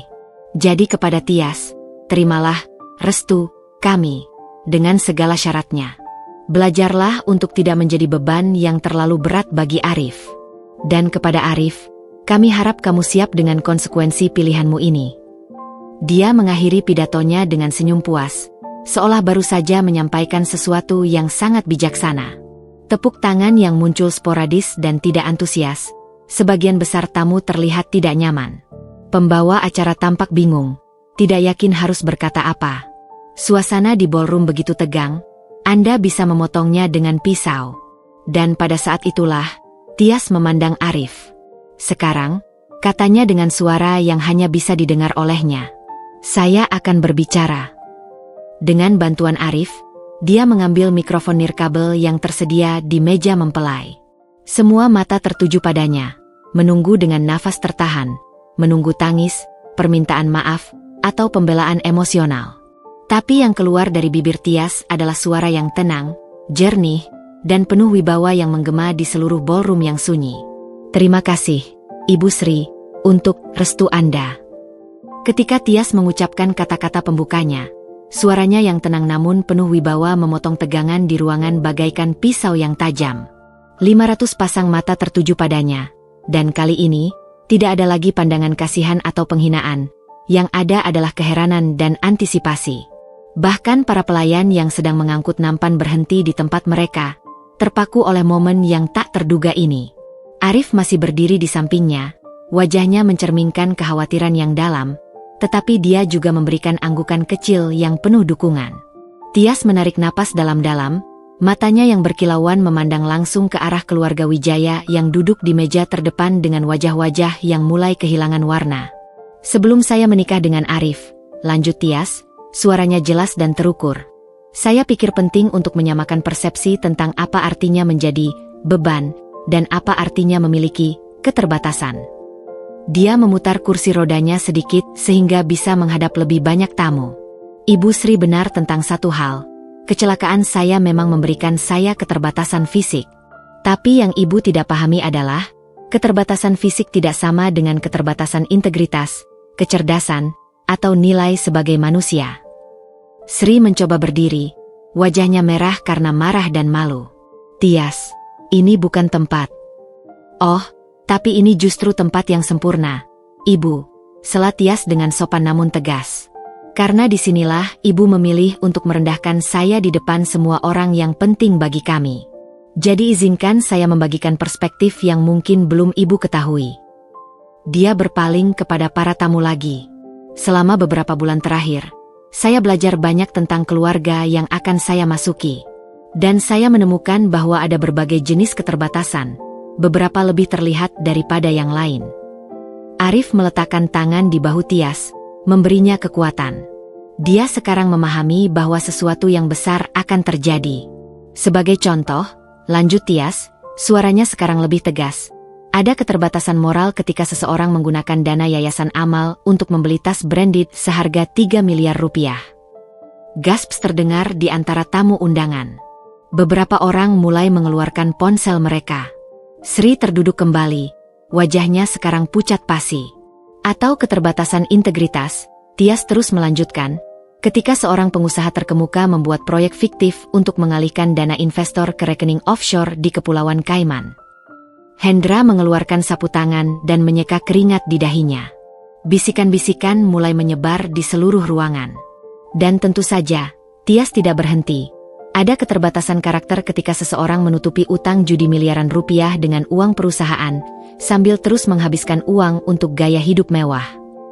Rendra, yang duduk di samping orang tuanya, menundukkan kepala, tidak sanggup menatap siapapun. Ballroom yang megah itu sekarang sunyi senyap, hanya diisi oleh suara Tias yang tenang namun penuh kekuatan. "Saya mungkin tidak bisa berdiri untuk menari lagi," kata Tias, Matanya sekarang berkaca-kaca tetapi suaranya tetap stabil. Tapi saya masih bisa berdiri untuk kebenaran. Saya mungkin perlu kursi roda untuk bergerak, tapi hati dan pikiran saya bebas, tidak terpenjara oleh keserakahan dan kepalsuan. Dia memandang keluarga Wijaya satu persatu. Jadi sebelum Ibu Sri memberi saya restu, dengan segala syaratnya, izinkan saya bertanya, restu seperti apa yang bisa diberikan oleh orang yang moralnya terbatas? Panduan seperti apa yang bisa diberikan oleh orang yang integritasnya cacat? Suasana di ballroom tegang bagaikan akan meledak. Tamu-tamu yang hadir, rekan bisnis, teman-teman, dan keluarga, semuanya terpana, tidak percaya dengan apa yang baru saja mereka dengar. Tias kemudian memandang Arif, dan suaranya menjadi lembut. Arif, kamu adalah pria yang baik dan jujur. Kamu tidak seperti mereka. Dan itulah mengapa saya mencintaimu. Kamu layak mendapatkan yang lebih baik dari mereka, dan bahkan dari saya. Dia kembali berbicara kepada semua orang. Pernikahan hari ini adalah tentang cinta sejati antara saya dan Arif. Bukan tentang kemewahan ini, bukan tentang reputasi keluarga, dan pasti bukan tentang menyembunyikan kebenaran. Kemudian dia mengakhiri dengan kata-kata yang akan dikenang semua orang yang hadir. Keterbatasan fisik saya terlihat oleh mata. Tapi keterbatasan moral, itulah kecacatan yang sebenarnya. Dan sayangnya, itu tidak terlihat oleh orang yang memilikinya. Dia menyerahkan mikrofon kepada Arif, yang memegangnya erat-erat, matanya penuh dengan air mata kebanggaan dan kesedihan. Kebenaran telah diungkapkan, dan tidak ada yang akan sama lagi. Ledakan kebenaran Tias telah mengubah pernikahan yang dipaksakan menjadi pengadilan publik, dan keluarga Wijaya adalah terdakwanya. Setelah keheningan yang mencekam selama beberapa detik yang terasa seperti keabadian, keributan pun tak terelakkan. Bisikan-bisikan yang tadinya tertahan kini meledak menjadi gemuruh suara yang bingung dan penuh keheranan. Beberapa tamu berdiri, ada yang terlihat syok, tidak sedikit yang justru memandang keluarga Wijaya dengan pandangan baru, penuh kecurigaan dan penghakiman. Sri berusaha berdiri lagi, kali ini dengan wajah yang tak lagi bisa menyembunyikan kepanikan. Dia berbohong. Semua itu adalah kebohongan, teriaknya, tapi suaranya tertelan oleh keriuhan ballroom. Tias tetap tenang. Dari balik gaun pengantinnya, dia mengeluarkan sebuah tablet kecil yang selama ini tersembunyi di samping kursi rodanya. Dengan beberapa ketukan jari, dia menampilkan sesuatu di layar tablet, dokumen-dokumen yang dengan jelas mendukung setiap tuduhannya. Ini bukan kebohongan, Ibu, kata Tias, suaranya sekarang lebih keras namun tetap terkendali. Dia memutar tabletnya sehingga menghadap ke arah beberapa tamu terdekat yang bisa melihatnya dengan jelas. Ini adalah bukti transfer dana dari Yayasan Peduli Pendidikan ke rekening pribadi Ibu Sri Wijaya, diikuti dengan foto tas Birkin yang Ibu beli tepat sehari setelahnya. Seorang wanita parubaya yang duduk dekat podium tiba-tiba berteriak, "Itu yayasan tempat saya menyumbang. Anda menggunakan uang sumbangan untuk beli tas." Kekacauan semakin menjadi.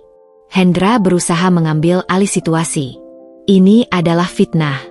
Dia hanya seorang gadis muda yang sakit hati karena apa, Pak Hendra? Sela Tias, sekarang dengan suara yang lebih tegas. Karena saya menolak ditindas? Karena saya tidak mau menerima restu yang penuh penghinaan. Dia mengetuk tabletnya lagi. Ini adalah laporan keuangan internal, karya Makmur Group, yang menunjukkan pengalihan dana ke proyek fiktif, Emerald Residence. Dan ini, dia mengetuk lagi, adalah dokumen dari kepolisian Singapura tentang utang judi Rendra Wijaya yang dilunasi dengan dana perusahaan. Rendra sendiri kini bersembunyi di balik orang tuanya. Wajahnya tertutup tangan, tubuhnya gemetar. Arif berdiri di samping Tias, wajahnya campuran antara keterkejutan, rasa sakit, namun juga sebuah kebanggaan yang dalam. "Ayah, Ibu, benarkah semua ini?" Sri tidak menjawab. Dia justru menatap Tias dengan pandangan yang kini berisi ketakutan murni. Apa yang kau inginkan? Uang? Kami akan memberimu uang." Tias menggeleng, senyum sedih muncul di wajahnya. "Saya tidak mau uang Anda, Ibu. Dari awal, yang saya inginkan hanyalah dihormati sebagai manusia. Diterima sebagai calon istri untuk putra Anda.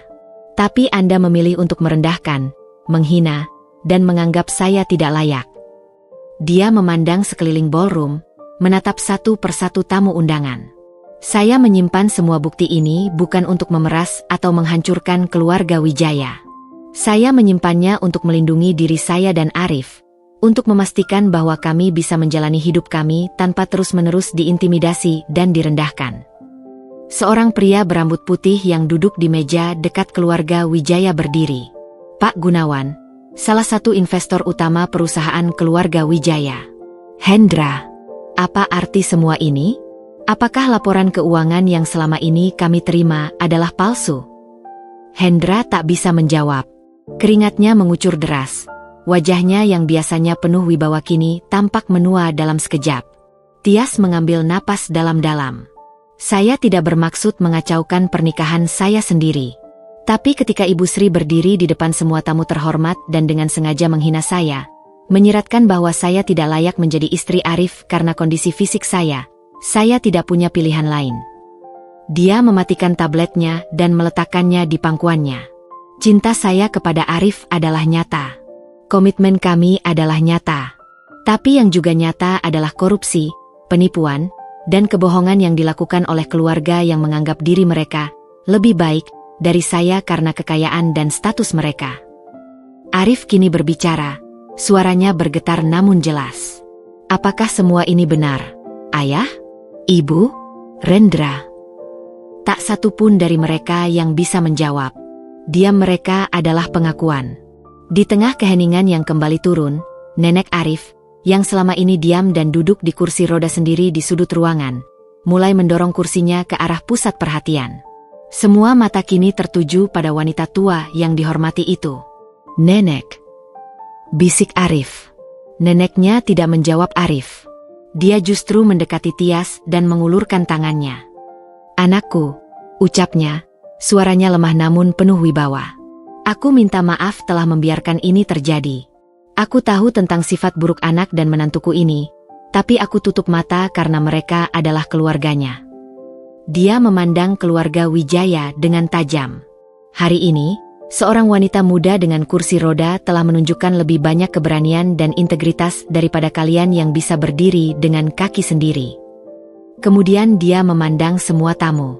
Sebagai anggota tertua keluarga Wijaya, saya nyatakan bahwa Tias adalah mempelai wanita yang paling layak untuk cucu saya. Dan kepada semua tamu, saya mohon maaf atas memalikannya keluarga kami. Senjata rahasia Tias telah terbongkar. Tapi yang lebih penting, kebenaran yang selama ini tersembunyi kini terungkap di bawah cahaya terang ballroom mewah itu. Dan dalam kekacauan ini, sebuah pertanyaan besar menggantung. Bisakah cinta Tias dan Arif bertahan dari badai yang baru saja mereka picu? Setelah Nenek Arif menyelesaikan kata-katanya, sebuah keheningan yang berat menyelimuti ballroom. Kemudian, seperti gelombang yang pecah, suara-suara mulai bermunculan, teriakan kemarahan dari investor yang merasa dikhianati, tangis kecewa dari teman-teman yang telah mempercayai keluarga Wijaya, dan gemuruh suara yang penuh dengan penghakiman. Kamera ponsel yang awalnya hanya beberapa, kini berpuluh-puluh mengarah ke keluarga Wijaya, mengabadikan setiap detil kehancuran mereka. Sri masih berdiri di dekat podium, tetapi sikap angkuhnya telah runtuh sepenuhnya. Tubuhnya yang biasanya tegak kini membungkuk, tangannya gemetar memegang tepi podium. Wajahnya yang biasanya halus dan terawat sekarang tampak keriput dan pucat, matanya kosong menatap kerumunan tamu yang mulai mendekat dengan pertanyaan-pertanyaan menuduh. Bagaimana bisa? Sri, kami percaya padamu, teriak seorang wanita yang merupakan ketua yayasan amal lainnya. Uang sumbangan kami untuk anak-anak kurang mampu, bukan untuk tas branded MU, tambah yang lain. Hendra berusaha membela diri, suaranya serak. Ini semua salah paham, ada penjelasan untuk semua ini. Tapi suaranya tenggelam dalam lautan kemarahan. Pak Gunawan, investor utama tadi, kini berdiri tepat di depan Hendra. Penjelasan? Baik, saya akan dengan senang hati mendengar penjelasan Anda di depan pengadilan. Tim pengacara saya akan menghubungi Anda besok. Rendra, yang selama ini bersembunyi, tiba-tiba berusaha melarikan diri dari ballroom. Tapi beberapa tamu muda, teman-teman Arif yang selama ini tidak menyukai kesombongan Rendra, menghalangi jalannya. "Lagi mau ke kasino, Ren?" ejek salah seorang dari mereka. "Butuh uang lagi untuk bayar utang." Rendra menjawab dengan mendorong teman tersebut, yang segera dibalas dengan dorongan balik. Keributan kecil terjadi sebelum para staf hotel melerai.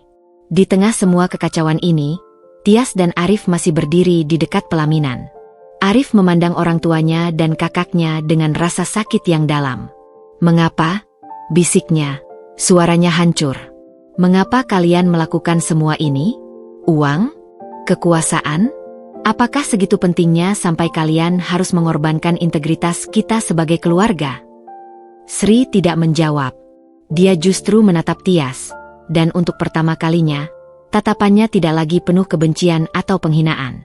Yang tersisa adalah sebuah pengakuan akan kekalahan, dan mungkin sebuah rasa hormat yang dipaksakan.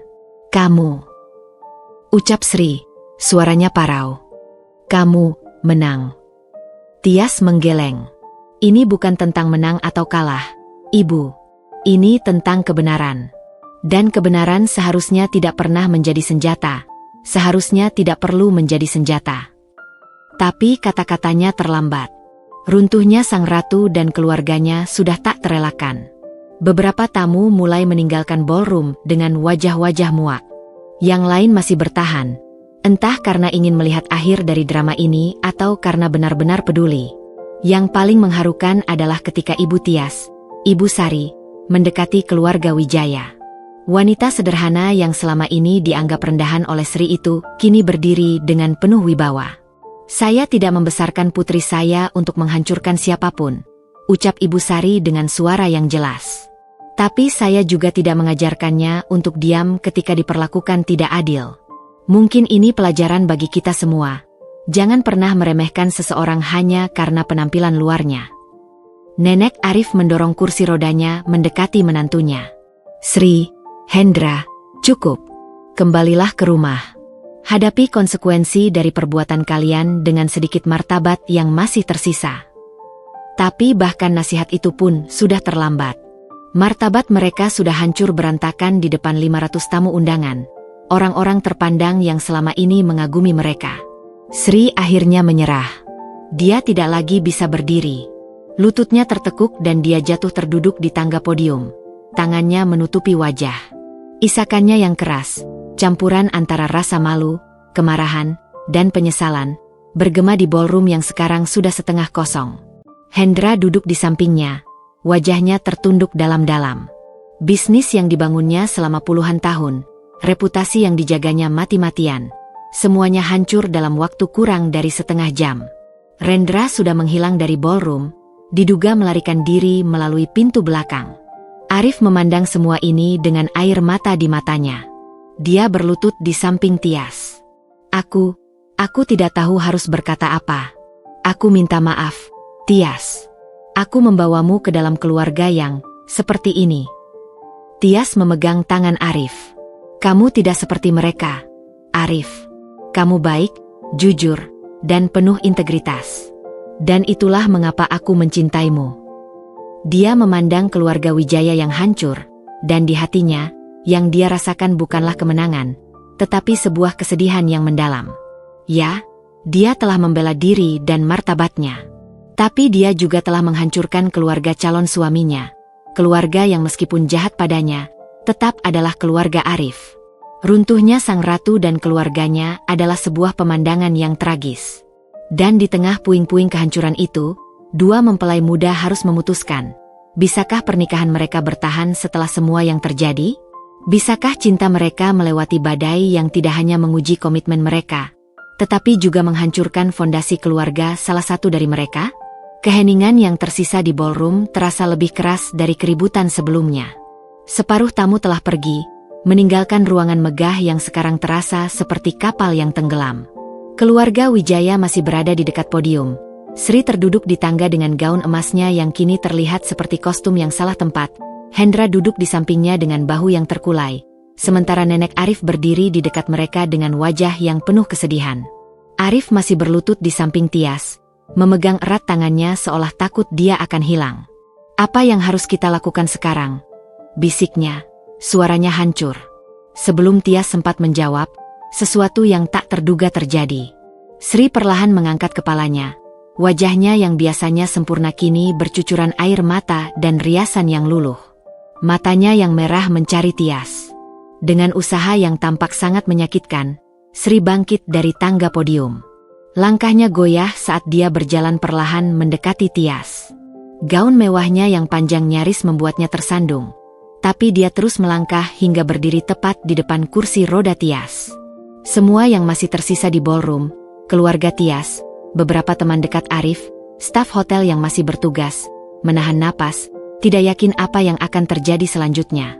Kemudian, dengan gerakan yang membuat semua orang terkesima, Sri, wanita yang selalu angkuh dan penuh percaya diri itu, perlahan-lahan menekuk lututnya dan bersujud. Dahinya menyentuh lantai marmer yang dingin tepat di depan kaki Tias. "Maafkan saya," bisiknya, suaranya parau dan penuh penyesalan. Saya yang terbatas. Saya yang cacat." Hendra, menyaksikan istrinya, perlahan juga bangkit dan mendekat. Dengan wajah yang masih dipenuhi rasa malu, dia ikut bersujud di samping istrinya. "Kami mohon maaf, Tias. Tolong, jangan hancurkan kami sepenuhnya." Tias tertegun. Dia tidak pernah menginginkan ini, tidak pernah membayangkan akan menyaksikan orang tua calon suaminya bersujud di hadapannya. Rasanya tidak nyata, hampir tidak manusiawi. "Bangun, Ibu. Bangun, Pak," pinta Tias, suaranya gemetar. "Saya tidak menginginkan ini." Tapi Sri menggelengkan kepalanya, masih dalam posisi bersujud. "Kamu harus mengerti, kami telah hidup dalam kepalsuan begitu lama. Kami pikir kekuasaan dan uang adalah segalanya. Hingga hari ini, hingga seorang wanita muda di kursi roda menunjukkan pada kami arti kekuatan yang sesungguhnya." Arif membantu orang tuanya untuk berdiri. Wajah mereka basah oleh air mata yang kali ini tulus, bukan air mata kemarahan atau rasa malu. "Kami tidak pantas memiliki menantu sepertimu," lanjut Sri, sekarang bisa menatap mata Tias. "Tapi tolong, beri kami kesempatan untuk belajar, untuk menjadi lebih baik." Nenek Arif mendekat, matanya juga berkaca-kaca. "Mereka memang bersalah, Tias. Tapi setiap orang pantas mendapat kesempatan untuk menebus kesalahan." Tias melihat sekeliling. Dia melihat ibu dan keluarganya yang berdiri di kejauhan dengan wajah-wajah yang sama terkejutnya. Dia melihat teman-teman Arif yang masih setia mendukung. Dan yang paling penting, dia melihat Arif, calon suaminya, yang matanya memohon untuk pengampunan, namun juga memberikan kebebasan padanya untuk memutuskan. "Ayah, Ibu," kata Tias akhirnya, suaranya lembut namun jelas. "Saya tidak ingin menghancurkan siapapun. Semua bukti yang saya kumpulkan, akan saya serahkan kepada kalian. Aturlah sendiri, kembalikan uang yang bukan hak kalian, perbaiki kesalahan, dan hadapi konsekuensinya dengan jujur." Dia mengambil napas dalam-dalam. "Tapi ada satu syarat." "Apapun itu," jawab Hendra dengan cepat. "Kami akan lakukan." "Kalian harus berubah," tegas Tias. "Tidak hanya di permukaan, tapi benar-benar berubah. Hormati saya sebagai menantu kalian. Hormati Arif sebagai putra kalian dengan pilihannya sendiri. Dan yang paling penting, jadilah keluarga yang pantas dibanggakan, bukan keluarga yang harus disembunyikan aibnya." Sri mengangguk, air matanya kembali mengalir. "Kami berjanji. Kami akan memulainya dengan mengembalikan semua uang yayasan dari kocek kami sendiri. Dan saya akan mengundurkan diri dari yayasan tersebut." Hendra menambahkan, "Saya akan membuka semua buku keuangan perusahaan kepada investor dan bekerja sama dengan pihak berwajib untuk memperbaiki kesalahan. Ini mungkin bukan akhir yang sempurna. Masih akan ada konsekuensi hukum, masih akan ada rasa malu yang harus ditanggung, dan masih akan butuh waktu lama untuk memulihkan kepercayaan." Tapi ketika Tias memandang Arif dan melihat senyum kecil yang penuh harap di wajahnya, dia tahu bahwa ini adalah awal yang baru, bukan hanya untuk mereka berdua, tapi untuk seluruh keluarga. Pernikahan mereka mungkin telah berubah menjadi sesuatu yang sama sekali berbeda dari yang mereka bayangkan, tapi mungkin, hanya mungkin, ini justru awal yang mereka butuhkan untuk membangun hubungan yang lebih kuat, tidak hanya antara dua insan, tapi antara dua keluarga yang belajar untuk saling menghormati. Dan di tengah ballroom mewah yang setengah kosong, dengan sisa-sisa pesta pernikahan yang berantakan, sebuah rekonsiliasi yang tidak terduga justru lahir dari kehancuran yang hampir total. Suasana di ballroom yang megah itu kini berubah total. Dari pesta pernikahan yang penuh kemewahan dan kepalsuan, berubah menjadi sebuah ruang yang dipenuhi dengan keheningan yang hikmat dan penuh perenungan. Keluarga Tias yang tadinya duduk di bagian belakang, kini perlahan mendekat. Wajah-wajah mereka masih menampakkan keterkejutan namun juga penerimaan. Staf hotel dengan sigap mulai membereskan beberapa meja yang berantakan, memberikan ruang bagi momen yang tak terduga ini.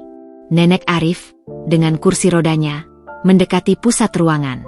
Wajahnya yang berkeriput tampak bijak dan tenang, seolah semua yang terjadi adalah sesuatu yang telah lama dia nantikan. "Sudah cukup lama aku diam," ucapnya. Suaranya lemah namun terdengar jelas di ruangan yang hening. Melihat anak dan menantuku ini hidup dalam kepalsuan. Tapi hari ini, dia menatap Tias dengan penuh kasih. Seorang wanita muda dengan hati yang begitu besar telah membukakan mata mereka dengan cara yang tidak pernah bisa kulakukan. Dia memandang keluarga Wijaya yang masih berdiri dengan wajah penuh penyesalan. "Sri, Hendra, kalian berdua seperti anakku sendiri. Tapi selama ini, aku melihat kalian tersesat dalam gemerlap dunia. Uang dan kekuasaan telah membutakan mata hati kalian." Kemudian dia berpaling ke Arif. "Cucuku, kamu telah memilih dengan bijak.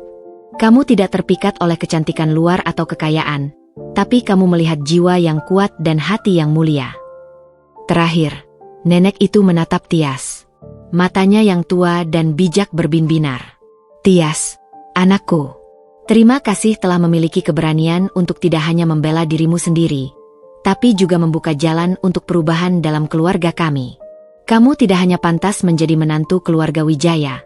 Keluarga Wijayalah yang harus berterima kasih bisa mendapat kamu." Dia mengulurkan tangannya yang keriput. Tias segera memegangnya dengan kedua tangannya, merasakan kehangatan dan kekuatan dari wanita tua itu.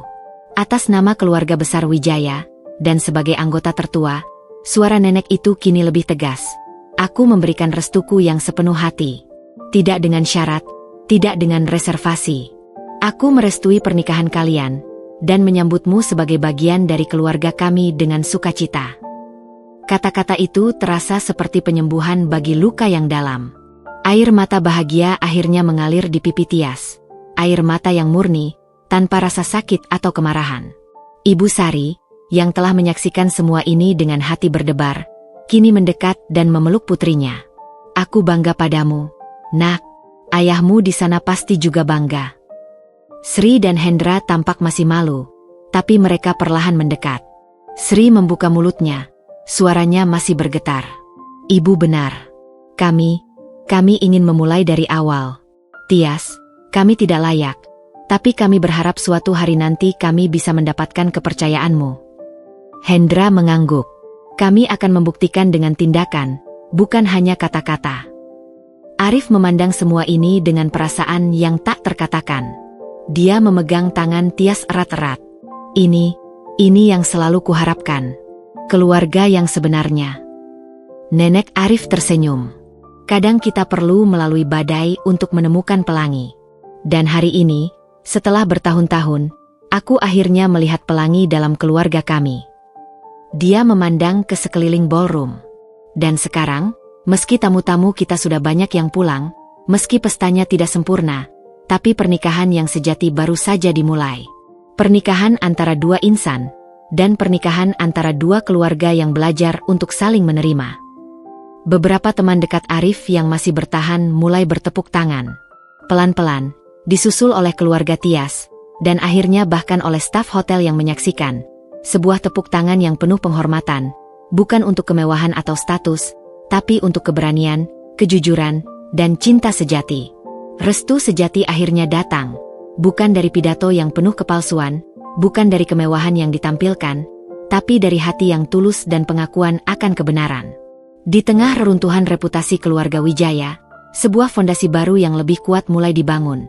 Fondasi yang berdasarkan pada integritas, penerimaan, dan cinta tanpa syarat. Dan untuk Tias dan Arif, pernikahan mereka mungkin tidak sempurna seperti dalam dongeng, Tapi justru itulah yang membuatnya nyata. Sebuah awal yang penuh dengan tantangan, tapi juga penuh dengan harapan dan cinta yang telah teruji. Dengan restu sejati dari Nenek Arif dan permulaan penebusan dosa dari keluarga Wijaya, suasana di ballroom yang sempat tegang berangsur mencair. Meskipun hanya tersisa sekitar 50 orang, keluarga inti dan teman-teman terdekat, energi yang mengisi ruangan justru lebih hangat dan berarti daripada ketika dipenuhi 500 tamu undangan. Manajer hotel, yang telah menyaksikan seluruh drama itu, dengan penuh pengertian mendekati Arif. "Tuan Wijaya, apakah kami harus mengakhiri acara ini? Atau mungkin ada yang lain yang bisa kami bantu?"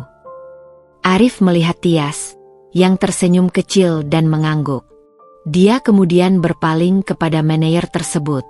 "Bisakah Anda mengatur agar makanan dan minuman yang sudah dipersiapkan dibagikan di sini?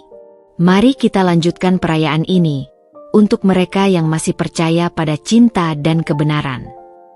Dalam waktu singkat, ballroom megah yang sempat menjadi medan pertempuran itu berubah menjadi pertemuan intim. Meja-meja besar digantikan dengan beberapa meja kecil yang diatur secara santai. Makanan lezat yang semestinya dinikmati dalam kemewahan formal, kini dibagikan dalam suasana kekeluargaan yang hangat. Nenek Arif bersandar di kursi rodanya, dengan secangkir teh di tangannya. "Ini justru pernikahan yang paling indah yang pernah kusaksikan," ujarnya pada Ibu Sari yang duduk di sampingnya. "Karena yang dirayakan di sini bukan kemewahan, tapi kebenaran." Ibu Sari mengangguk, matanya masih berkaca-kaca. "Tias, dia selalu spesial. Sejak kecil, dia mengajarkan kami tentang arti ketabahan yang sesungguhnya." Sementara itu, di sudut lain, terjadi percakapan yang tak kalah mengharukan. Sri dan Hendra duduk berhadapan dengan Tias dan Arif. Wajah mereka masih menampakkan bekas-bekas air mata dan rasa malu, tapi kini ada tekad baru di mata mereka. "Kami akan mulai proses perbaikan besok," kata Hendra dengan suara serius.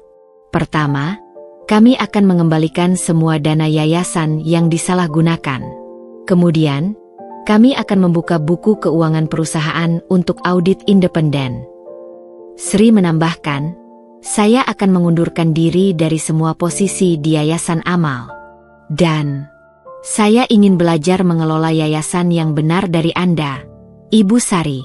Anda yang selama ini menjalankannya dengan jujur dan tulus." Ibu Sari terkejut, tapi kemudian tersenyum. "Tentu, dengan senang hati." Arif memandangi orang tuanya dengan perasaan baru. Masih ada luka, tapi juga mulai tumbuh harapan. "Ayah, Ibu, aku berharap ini benar-benar awal yang baru." "Kami berjanji, Nak," jawab Sri dengan suara bergetar. "Kami mungkin tidak bisa mengubah masa lalu, tapi kami akan membangun masa depan yang berbeda." Tiba-tiba, seseorang yang tak terduga muncul di pintu ballroom, Rendra. Dia berdiri di sana dengan wajah merah dan bingung, pakaiannya sedikit berantakan. Semua mata tertuju padanya. Aku minta maaf," katanya. Suaranya hampir tak terdengar. "Aku lari seperti pengecut. Tapi, aku tidak bisa meninggalkan kalian seperti ini." Dia mendekat, menatap lantai. "Aku akan bertanggung jawab atas utang-utangku. Aku akan jual mobil dan propertiku untuk melunasinya. Dan aku akan cari pekerjaan yang jujur." Nenek Arif mengangguk pelan. "Akhirnya, kamu menemukan jalanmu." Rendra kemudian menatap Tias. Aku minta maaf untuk semua penghinaanku. Kamu lebih dari siapapun di ruangan ini." Tias tersenyum, sebuah senyum yang tulus. "Kita semua punya kesempatan untuk menjadi lebih baik, Kak Rendra." Dengan kehadiran Rendra, keluarga Wijaya kini lengkap kembali, tidak dalam kemegahan dan kesombongan, tapi dalam kerendahan hati dan penyesalan. Arif berdiri dan mengangkat gelasnya.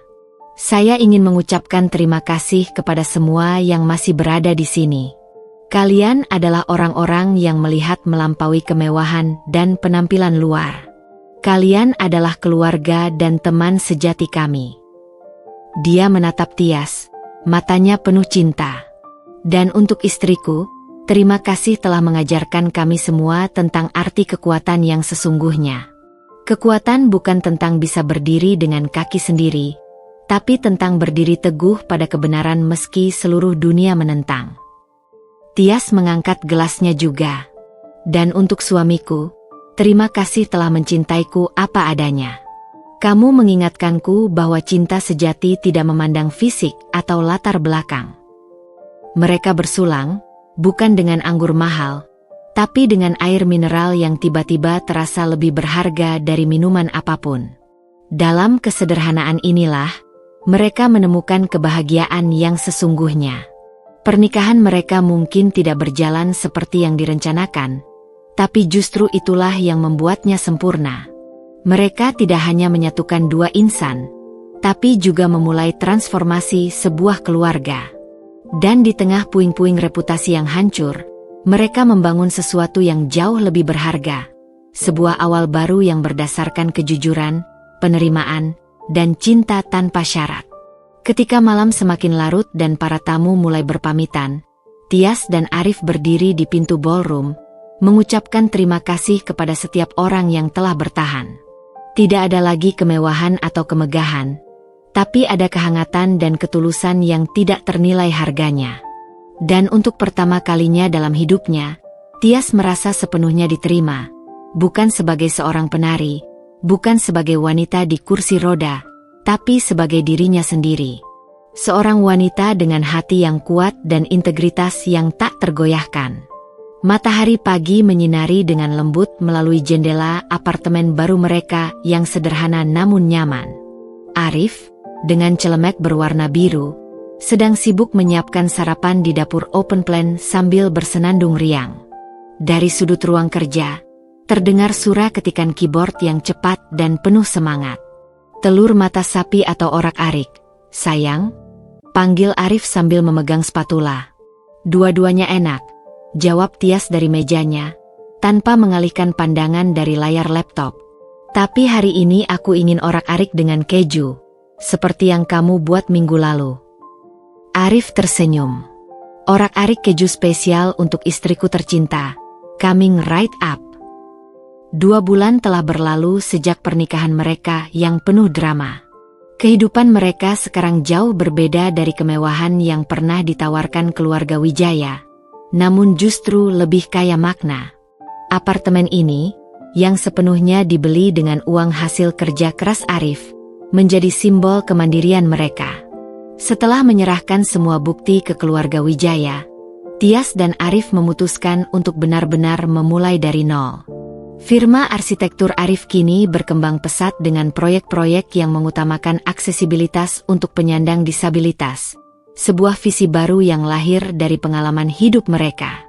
Sementara itu, Tias telah menyelesaikan naskah pertamanya, sebuah buku tentang transformasi tari tradisional dalam konteks modern dan inklusif. Beberapa penerbit besar sudah menunjukkan minat. Lihat ini, kata Tias sambil memutar kursi rodanya ke arah dapur. Email dari Galeri Seni Nasional. Mereka ingin aku menjadi kurator untuk pameran tari inklusif bulan depan. Arif segera mendekat dan memeluknya dari belakang. Aku tidak terkejut. Karya-karyamu brilian. Yang lebih menakjubkan adalah transformasi keluarga Wijaya.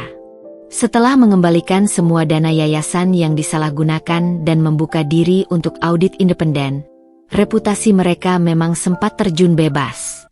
Tapi justru dalam keterbukaan inilah, mereka menemukan kedamaian. Telepon dari ibu, ucap Arif sambil melihat ponselnya yang bergetar. Mereka akan datang untuk makan malam nanti. Tias mengangguk sambil tersenyum. Hubungan dengan mertuanya kini telah berubah total. Sri secara rutin berkonsultasi dengan Ibu Sari tentang mengelola yayasan yang transparan, sementara Hendra, setelah membayar semua denda dan berurusan dengan konsekuensi hukum, kini menjadi konsultan untuk perusahaan keluarga dengan gaji yang wajar, bukan lagi sebagai pemegang kendali mutlak. Bahkan Rendra telah berubah. Dia kini bekerja sebagai manajer proyek di firma Arif, belajar dari bawah dengan kerendahan hati yang tak pernah dia miliki sebelumnya. Sore itu, ketika keluarga berkumpul untuk makan malam sederhana, suasana hangat mengisi apartemen. Kami membawa berita baik, ucap Sri sambil memegang tangan Hendra. Audit independen selesai. Meski nilai perusahaan turun drastis, tapi sekarang semuanya bersih. Dan kami merasa lebih ringan. Hendra menambahkan, kami juga memutuskan untuk mendonasikan 70% saham perusahaan untuk membentuk yayasan pendidikan inklusif. Kami ingin kalian berdua yang memimpinnya. Arif dan Tias saling memandang. Kami akan pertimbangkan, Ayah, jawab Arif. Tapi untuk sekarang, kami ingin fokus membangun sesuatu dengan kemampuan kami sendiri. Sri tersenyum bangga. Kami mengerti. Dan kami menghargai itu. Setelah makan malam, saat mereka duduk-duduk di balkon kecil menikmati pemandangan kota, Arif memegang tangan Tias erat-erat. Apakah kamu bahagia? Tanyanya lembut. Tias memandang kota yang berkilauan di bawah mereka. Lebih dari bahagia. Aku merasa utuh. Untuk pertama kalinya dalam hidupku, aku tidak merasa perlu membuktikan apapun pada siapapun. Dia menatap suaminya. Kamu memberiku keberanian untuk menjadi diriku sendiri. Dan kamu mengajariku arti kekuatan yang sesungguhnya, balas Arif. Di kejauhan, lampu-lampu kota berkedip seperti bintang-bintang yang menyaksikan janji mereka. Perjalanan mereka tidak mudah, penuh dengan rintangan, air mata, dan tantangan. Tapi justru itulah yang membuat setiap kemenangan kecil terasa begitu berarti. Mereka mungkin tidak lagi tinggal di rumah mewah, tidak lagi dikelilingi kemewahan materi, tapi dalam kesederhanaan ini, mereka menemukan kekayaan yang sejati, cinta yang tulus, penerimaan tanpa syarat, dan kebebasan untuk menjadi diri sendiri. Dan ketika malam semakin larut, dengan tangan masih terikat erat, mereka tahu bahwa ini bukan akhir dari sebuah kisah. Ini adalah awal dari petualangan seumur hidup, sebuah perjalanan yang akan mereka lakukan bersama, sebagai partner yang setara, sebagai sahabat sejati, dan sebagai dua insan yang memilih untuk mencintai dalam kebenaran.